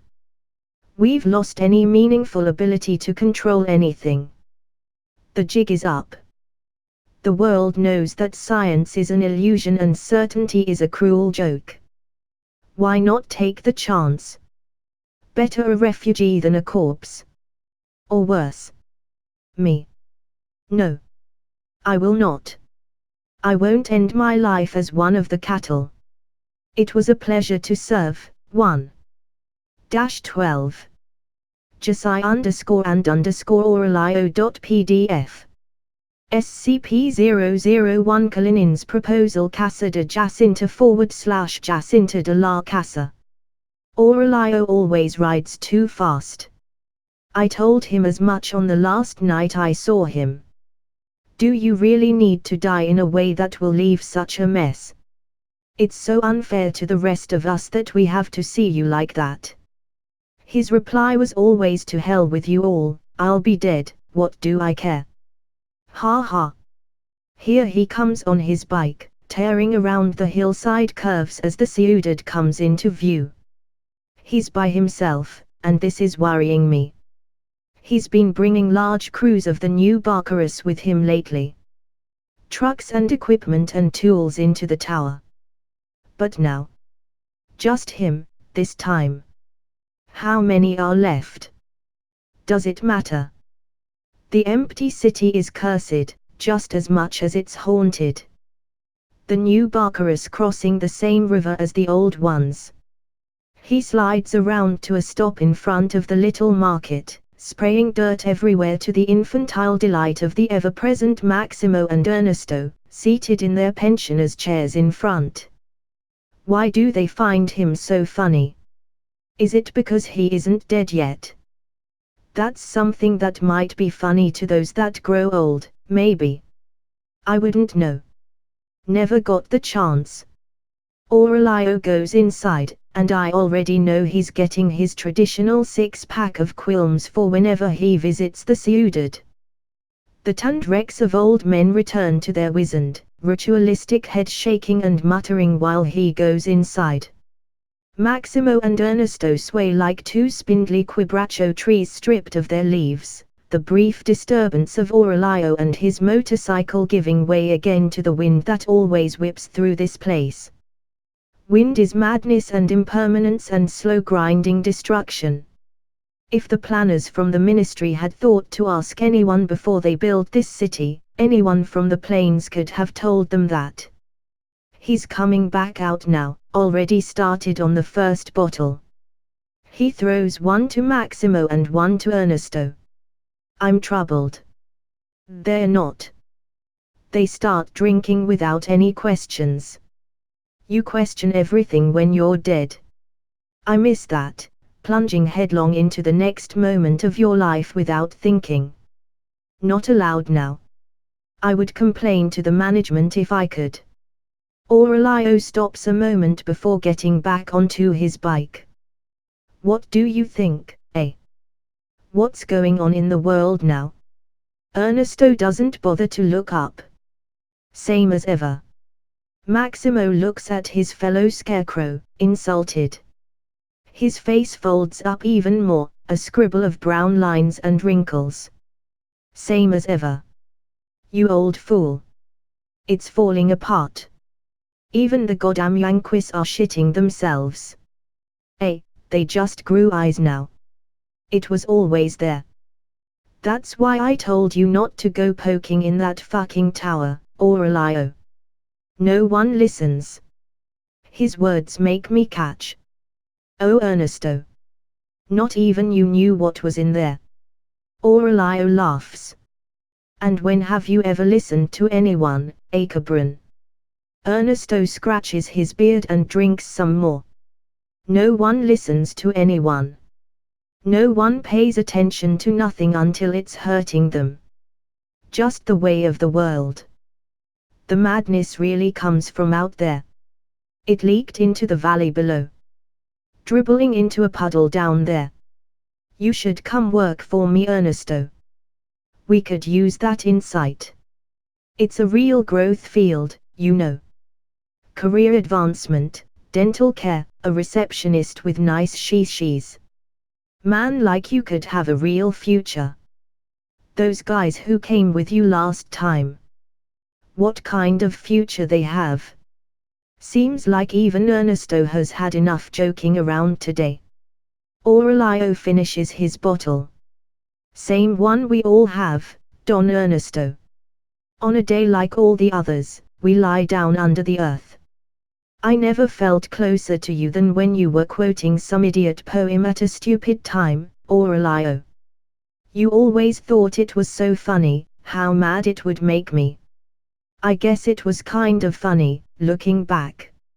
It still makes me mad. He leaves them then, into the heart of the dead city. I watch from my house on the Boulevard of Progress as he winds down the roads to the valley floor, where the living in their wisdom made a tomb for the future. He's going to the tower alone and I am afraid. What will happen when the rest of us pass to the other side of the river? How long will that day be, the day where no one is left and every one of us is alone, forever? Aurelio cut the engine in front of the concrete block house. Le Corbusier's showbox, she always called it. A house looking like every other one on the street, except for the two cross doors painted above the front door. All the Barcaras had a color. Hers was red. As was his. He kicked his boot at the bike's center stand. The goddamn wind would just blow it over if he used the little kickstand. Bringing its weight to rest atop the stand, he grunted. Getting old, he thought. That's going out of fashion. A howling gust of wind raced down the Boulevard of Progress, cloaked in dried weeds and white dust and whistling by like a man on a train, mocking everything on his side of the tracks. Fucking bullshit place, he thought. I should have done this at the very beginning. The first of the Barcaras, early in their times their leader, now their captain, entered the square cement house through a square steel door, little clouds of brown rust spilling out from the hinges to join the dirty wind outside. He stepped into the house. Boarded windows and impregnable walls ensured complete darkness. He closed the door behind him. He opened his third bottle of Quilmes. The only thing visible was the outline of the door behind him, dusty light filtering into the shape of a one square. He could not see his hands. Deathbed conversions are bullshit. Aurelio addressed the black interior of the abandoned house. This is just really bad procrastination. I know you're not there, Jacinta. My mind hasn't changed on that. God damn you, Aurelio. Why did you wait so long? He took a drink, wiping his mustache with a hard brown forearm. But you're supposed to conclude your affairs when you do stuff like this. So fuck it. I've wanted to do this for a long time. For me. So what else is new? I sent off the newer Barcaras. Told them to go end it in whatever way they saw fit. Dumbass kids from America and Europe and wherever, so hurt when I told them that. As though that isn't the greatest freedom that any of us will have. They aren't bred from the madness, though. They came to it fully formed. Invaders and foreigners, wherever these guys go. Oh bullshit. You loved those young men and women, Aurelio. I saw it all from here. The older ones just went home. Eduardo and Marilla and Frankie and the others melted away. I didn't tell them what I was going to do, but they knew anyway. Friends are assholes like that. I saw Eduardo here on his own 2 days ago. I think he would have done it if you hadn't thought of it first, Aurelio. You two always were like brothers. This is going to shatter his heart into pieces. So now I have to do it. And I'm scared, Josiah. I have to do this, talk to you like you're here, because when the time came for you, you stood. Just like you did for Pablo and Roberto and Lana and the rest of us in that fucking goddamn jungle so long ago. I was petrified, Aurelio. I can't even remember deciding to act. Either time. My skin and my blood were ice. I didn't know what else to do. I wish I could tell you this, Aurelio. More than you can possibly know. It's not death I'm afraid of. I mean, more than anyone else is, but it's descended upon us, that's for fucking sure. Like being scared of the sunset. I've waited so long, Aurelio. Why did it have to be like this? Where I cannot reach you or speak to you or hold you. Every word of this is like dying again. It's taking me apart in ways I can't understand. Please don't stop. I'm afraid of that top floor. I'm afraid of going back in there. It's going to try to convince me to do something else. You are Aurelio Rojas, and you've never done a thing you didn't want to do, you intractable bastard. God damn it, I wish you could hear me now. I wish I weren't behind eternities of space and time and void. I wish we had just left everyone else and vanished into the streets of Montevideo like we should have. I'm stealing what's left of you. Using it for my own purposes. Reconstructing the dead to fit the spaces inside. I'm going to twist the shards of what I have of you that remains. Grind your memory into something resembling courage. My last crime against you. Aurelio finished the bottle, casting it forth from darkness into darkness. He heard no sound. God, what a fucking obscenity. I hated it when people would go talk to the stones in the cemetery. As good as digging them up. But this is worse. Josiah, I'm sorry. You damn fool, Aurelio. You can't rearrange me. You never could. That's why you liked me. He ran his hands up from his forehead into his thin, brittle hair. The echoes of his voice in the cold tomb house reflected back to him from the walls. The words sounded just a little different somehow in the split second it took to reach him again. The darkness was pulling his mind too far outward.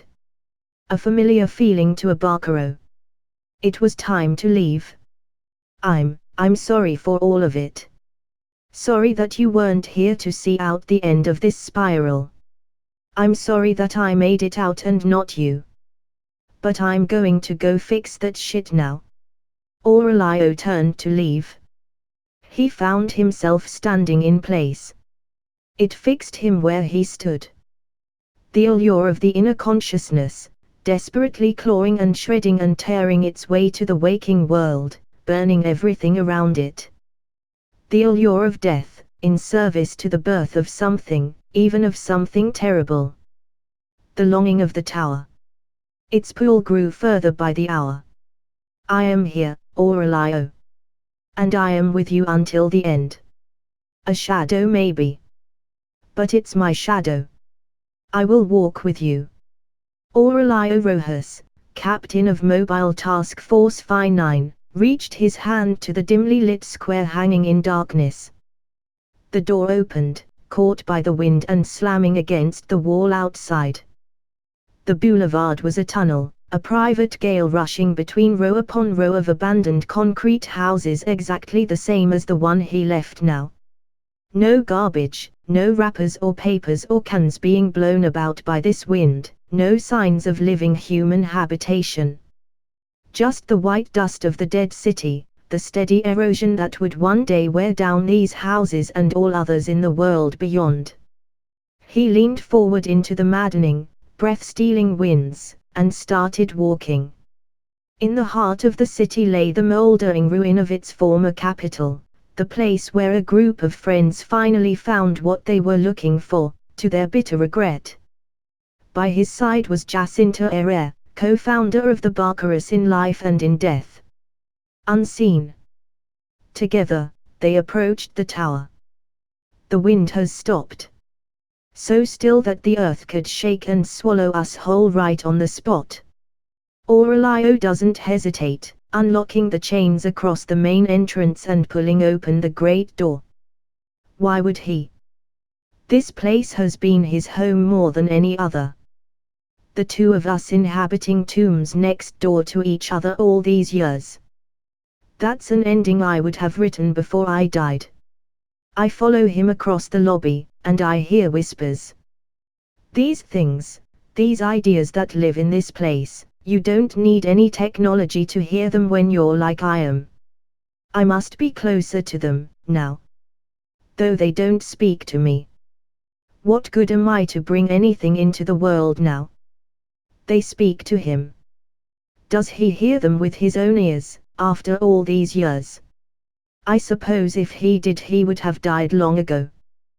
Then again, maybe this is something that they've told him to do. No, unlikely. He would have turned the place into an amusement park instead if they'd told him to do this. We step into the elevator. The only pristine, maintained space in the building. Aurelio programmed his own voice into the thing, and so we hear him mark off the floors as we go up. 1, 2, 3. I'm sure he thought that was funny as hell when he did it. Now it's making him nervous. The whispers surround us as we are carried into the top of the necropolis. Visions destined to drive men mad and ignite the vast piles of unseen suffering that surround them. This place is a monument to the first man, who saw the leaping flames of the bonfire and wondered what it must be like to throw himself in. It's a mercy, really. A world that had been going mad long before this, spared the worst of its excesses, the human mind built with a collective fail-safe in the middle of one of its many banal errors. Somehow knowing that it can always be much worse is a necessity of survival. It's the lack of that knowledge that everyone can feel in their hearts today. It's how they all know, everyone, that there's no going back now. Ding. Floor 32. The elevator, having no sense of ceremony, merely opens its doors to the expansive space at the top of the tower. The Grand Hall. Designed for the meetings of the ciudad's leaders, a grand dais at the far wall, hopeful rows of seats facing the empty thrones of the rulers of this necropolis, who never bothered to show up to claim their due. It was here that I stopped being and became this. The space is strangely unmoving to me. Should it be? More questions for no one. I am watching Aurelio. His mouth is set, but his eyes light up with recognition as he looks out over the hall. I turn to see what he's looking at. I expect to see the man, like we did last time, walking us through our inferiority and the greatness of his apex predator world. Instead it's a woman, tall and stately in flowing purple robes, a nice fall of white hair frozen down over her bare shoulders. Alabaster skin like a Roman statue. She's looking back at Aurelio. Her face is wholly unconcerned. But her eyes, so blue as to be white like her skin, so cold that I can almost see Aurelio's breath as he stands before her. A woman with a gaze like a refrigerated hospital basement. Hateful sterility, frigid contempt, a death goddess with no hint of humanity. She would be beautiful if it weren't for her eyes. Aurelio comes to a realization at the same moment as I do. You're from the play, he says. You were here the first time and you were there when the world went mad yesterday. Menashe Wildlight, Lady of the Tower. Didn't realize that was a literal title. In the space of time that it takes him to blink, the woman is 10 meters closer to us. Walking is apparently beneath her. She flickers and reappears. Even before my last night I knew better than to mistake something like this for an apparition. She holds the same position, same expression. Unlike Aurelio, she does not blink. The impression strikes me that we are not important enough for her to dignify us by moving. Gonna say something, Aurelio asks. You were a minor character. Did you forget your lines for this one? Not his voice, not his face, not his smell nor his posture change. But I sense the terror's avalanche within him, giving way suddenly from the rocky cliffs of his mind. One of the abilities I maintained from my previous life. I begin to understand what he was afraid of. He blinks again. She flickers again. She is right behind us. I half expect her to kill Aurelio then and there. But the hateful woman's statue is looking over his shoulder instead. In front of us are more people. These people move, breathe, are alive. In this place, it is they who are the apparitions. If there was any doubt, it was dispelled by one of the people in front of us now. Myself, living again. In a person's time in the strange realm of the earth, this is the only impossibility. The scene before us is this. The Barcarus, the old Barcarus, are talking among themselves. Things are getting heated. Some of us think we've gone too far up in the tower. That we need to leave now. Leading the opposition is myself. Others think that this is the culmination of our exploration. Don't ever call it research. An Aurelio with a little more hair and a little less belly is speaking for this group. They're all shouting now. I remember this part. You've let yourselves be seduced by it. The world is a labyrinth and this is the center. What do we gain by knowing any of this shit? What did we spend all these years looking for? A gyre of points and counterpoints, swirling under our feet as we tried to make sense then and there of the decade we burnt up in pursuit of the deeper currents. Then and now, I can feel the sharks circling in the waters underneath us. A fish's sense. The electricity is all wrong in this place. Here is where what is happening diverges from my memories. The Barcarus all stop talking. The ghosts before us hold their positions. Simulating the movements of breathing, of waiting. This was where Aurelio told us all that he was going in and damn the rest of us if we didn't. I can see him, the real Aurelio, replaying the moment in his hard head. The woman behind us speaks, finally, a voice like mist breathing from an icy cliffside down onto the rocks below. Cold, slow, half-whisper. She says, choose. Like an injury, a person learns to live with different kinds of regret. Some kinds ache softly in the knees or the wrists, returning for a visit when the rain comes down. Some kinds are a pinched nerve, pain that from time to time prevents you from turning your neck to look back over your shoulder. The wounds we get when we hurt ourselves, hurt others for what we think is the right thing, though. Those don't close. They fester, infecting every other decision within you. This day, so long ago, is a knife that has been sticking out of Aurelio's chest. His hand is creeping toward an invisible hilt 3 inches from his heart, even if he doesn't know it.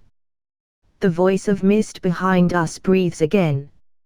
A little louder this time.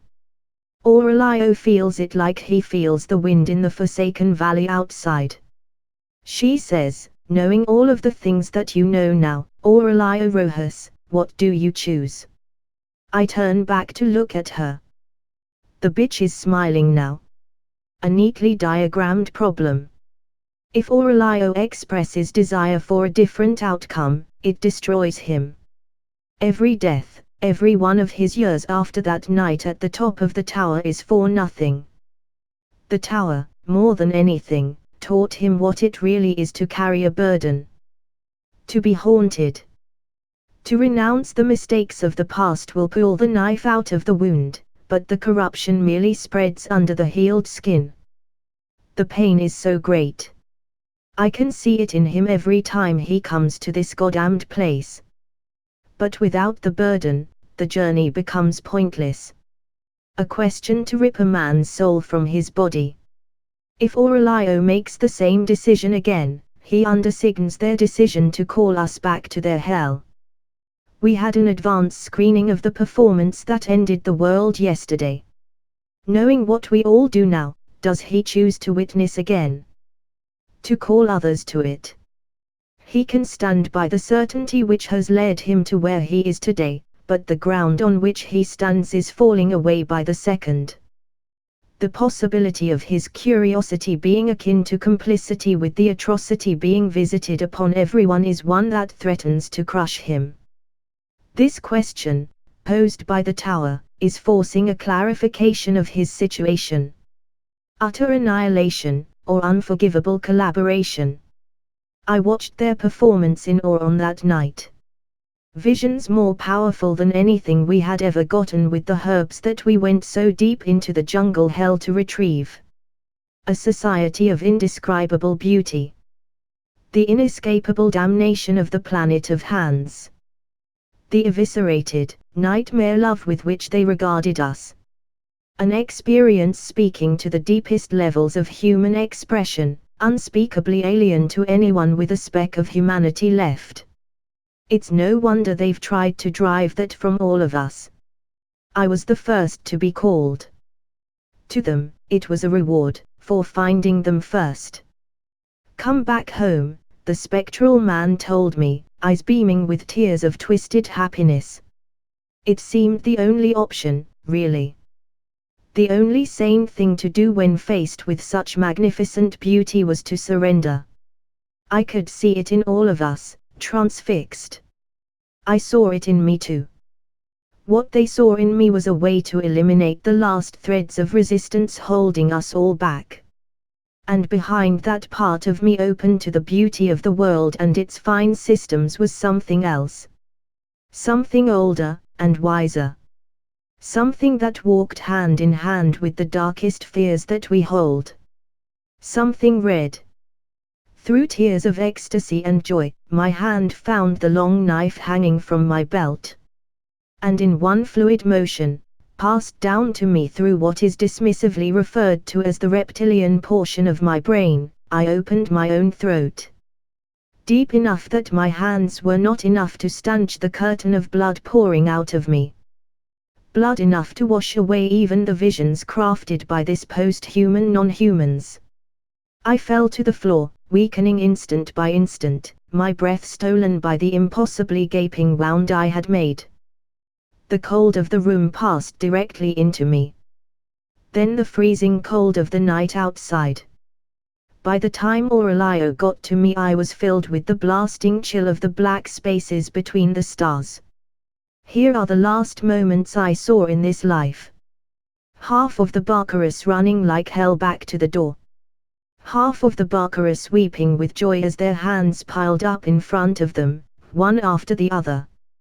Aurelio holding his coat to the ruin of my throat, praying aloud to the only saint he recognized, as though this were not something guided by her hand as well. The cold being followed closely by its brother darkness. And then no more. The sight of Aurelio faced with this choice makes me replay these moments in a way I have not done since they happened. And I would sooner cut my own throat 1,000 more times than have him assaulted with this hideous suffering once more. I would do it 10,000 times more to be able to help him. I don't know what to do. Aurelio turns away from the past arrayed before us and toward the gloating, icy face of the future. His hand is in his pocket. You should have tried this in America somewhere, he says. Or some other place where they think they have this shit figured out. He's been replaying the last time we were here too. I see it now. His hand is moving around whatever is in his pocket. She replies. That you don't make the choice doesn't make it cease to exist, Aurelio Rojas. A dynamic state in the system is still well within its bounds. We accounted for your truculence, in any event. Aurelio's hand moves slowly out of his pocket. From the way his arm is trembling, I can tell that the movement is involuntary. There is nothing in his hand. A second later, a small metal box with a steel switch floats out of his pocket of its own accord. Aloft on a stillborn wind, it drifts away from Aurelio, stopping in front of the woman. She sneers, finally finding something worth her contempt amongst her cattle. She even goes so far as to raise her hand up. Closing it into a fist, the detonator is crushed into a tiny, jagged point of metal. It clatters onto the ground. Who is more God, Aurelio Rojas? The cow, squeezing out more life into its putrid field, unreasoning, vacant. Or the overseer, tending to the survival of that cow, adjusting the conditions in which it waits to serve its purpose, mending its organs and its flesh when the purpose requires it. The hatred is not warming her voice. Is this what we are, truly, when the mask is off? She continues. Surely even you were not so stupid as to think that we did not notice your kind attaching the explosives. You must have known that your actions are clearly laid out before you even made the decision to pursue them. Meaningless, empty gestures. Ill-considered. Petty. Much in keeping with your forebears, long ago. The woman in the purple robes raises her other hand. Aurelio rises slowly into the air, held in place by the forces governing this skyward monument to futility that we had been so eager to discover. She spreads her arms, and thus are Aurelio's spread open as well now, a hovering Christ mockery. But his face. A beaming calm has overtaken him, a face at home on this impossible cross. The mockery is instead homage, somehow. The subtlety is lost on the mistress of the tower, the symbolism of the livestock beneath the contempt of the master. Here are where the final moves of his game are beginning to come to me. His turn to speak now. So much effort, he says. To thwart a meaningless gesture. What does it say, O great Menashe, that you are in this tower with us?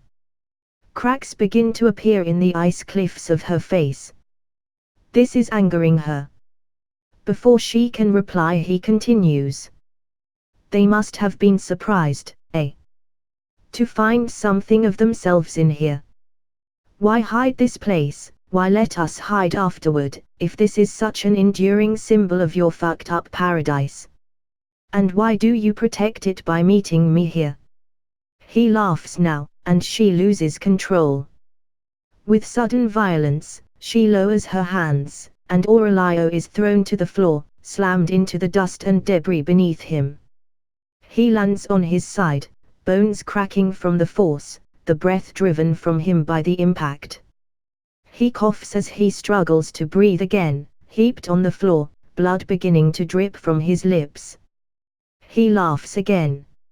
Still trying to figure it out. The shit you're playing with didn't start with you, did it? His words struggle out through his laughter and blood, no less clear from the effort as his life begins to leak out. No, you've been right here with us, trying to figure out how you ended up on the top floor. Why the laws that govern this tower apply to you too. What the flaw in your system is that buried you along with all the other corpses. Scratching and clawing at your coffin lid. The purple woman flickers and appears over him as he lies on the ground. Guttural fury leaking from her crumbled face, the hate now fully formed in her, dead eyes lit with pyres of rage. Her arms sweeps out, and Aurelio is thrown in the air away from her, striking the dais at the front of the room, wood splintering, his laughter making room for the groans of pain, unstoppable now. He wheezes now as I rush to him, dead or not. "I'll save you some trouble," he says. "You thought you banished death. But all you did was forget about her. You thought you enslaved madness. But you merely brought him into your house. And you think saving this tower from us will let you solve the one problem you can't figure out. But I've got the answer for you. You belong in here with us. And you'll never know why. You can't understand." She's over him again. I look up at her from my place next to Aurelio. She is going to end it. He spits blood up at her with ragged breaths. As she moves to finish him, he returns the favor. "You forsake death, and death's wisdom is lost to you. You push madness away into this world, but it lives in my heart instead, and you are defenseless. You've blinded yourselves, but the grave awaits you all anyway. Fuck your mother." Horrifying, terrible force comes down from above her, now channeling the fury that has driven her beyond all reason, striking moments too late before Aurelio has laid bare the chasm at the heart of the perfect world that now must reckon with its hidden cracks. Hatred wells out of the fault lines in herself and her realm, spewing out like a geyser. No pushing it back in now. She strikes Aurelio with her fists, crushing his chest, silencing him. I scream with no words or breath, such things forever beyond me here. Something catches my eye through the ruins of his shirt. A freshly sutured wound on his sternum. The glint of exposed metal. The last halting breaths, a smile still plastered on his bloody lips. I feel him looking toward me through darkening eyes. From deep within him I swear I hear something. She hears it too. The terror of something impending, building within her at Aurelio's words, now seizes her. The madness lives in his heart. It lives in all of our hearts, decaying every system they touch, even from our living tomb in the stars. They will never outrun it because we are they and they are us. Dead man's switch. Wired in his chest. His heart stops beating. She has just enough time to bellow like a cow in the slaughterhouse chute. Here is the last moment. Deep rumbling. The walls and the ceiling and the floor buckling. Fire. Smoke. Gouts of dust and bits of metal and plaster and stone rushing all around us. Aurelio borne aloft on a great pillar of flame as the great tomb at the heart of the world's necropolis comes apart. The winds and the sunlight and the wreckage all suddenly of one composition. The purple woman burning for a second before being rent asunder by the uncertainty and death that lay at the heart of humanity. A mortal wound that will be felt 1,000,000 miles away, perhaps in 1,000,000 years. Perhaps tomorrow. A funeral pyre that will burn away the dead and make room for the living. Even if the dead do not acknowledge it yet. I feel myself rising with Aurelio. What does it matter when the truth lay outside of time? There is us. There is madness. There is death. In these things we proceed in all directions, blasted apart by the first and last forces, and settling back again. This monument to colossal, unimaginable error has stopped existing. Eventually, one of these directions must take us to something closer to the truth. Closer to balance. Death shows her face once more and guides us to mercy again. She shows her face to me at long last. I am with him in the end, in the sky of a world giving way to whatever the next may be. I know no more.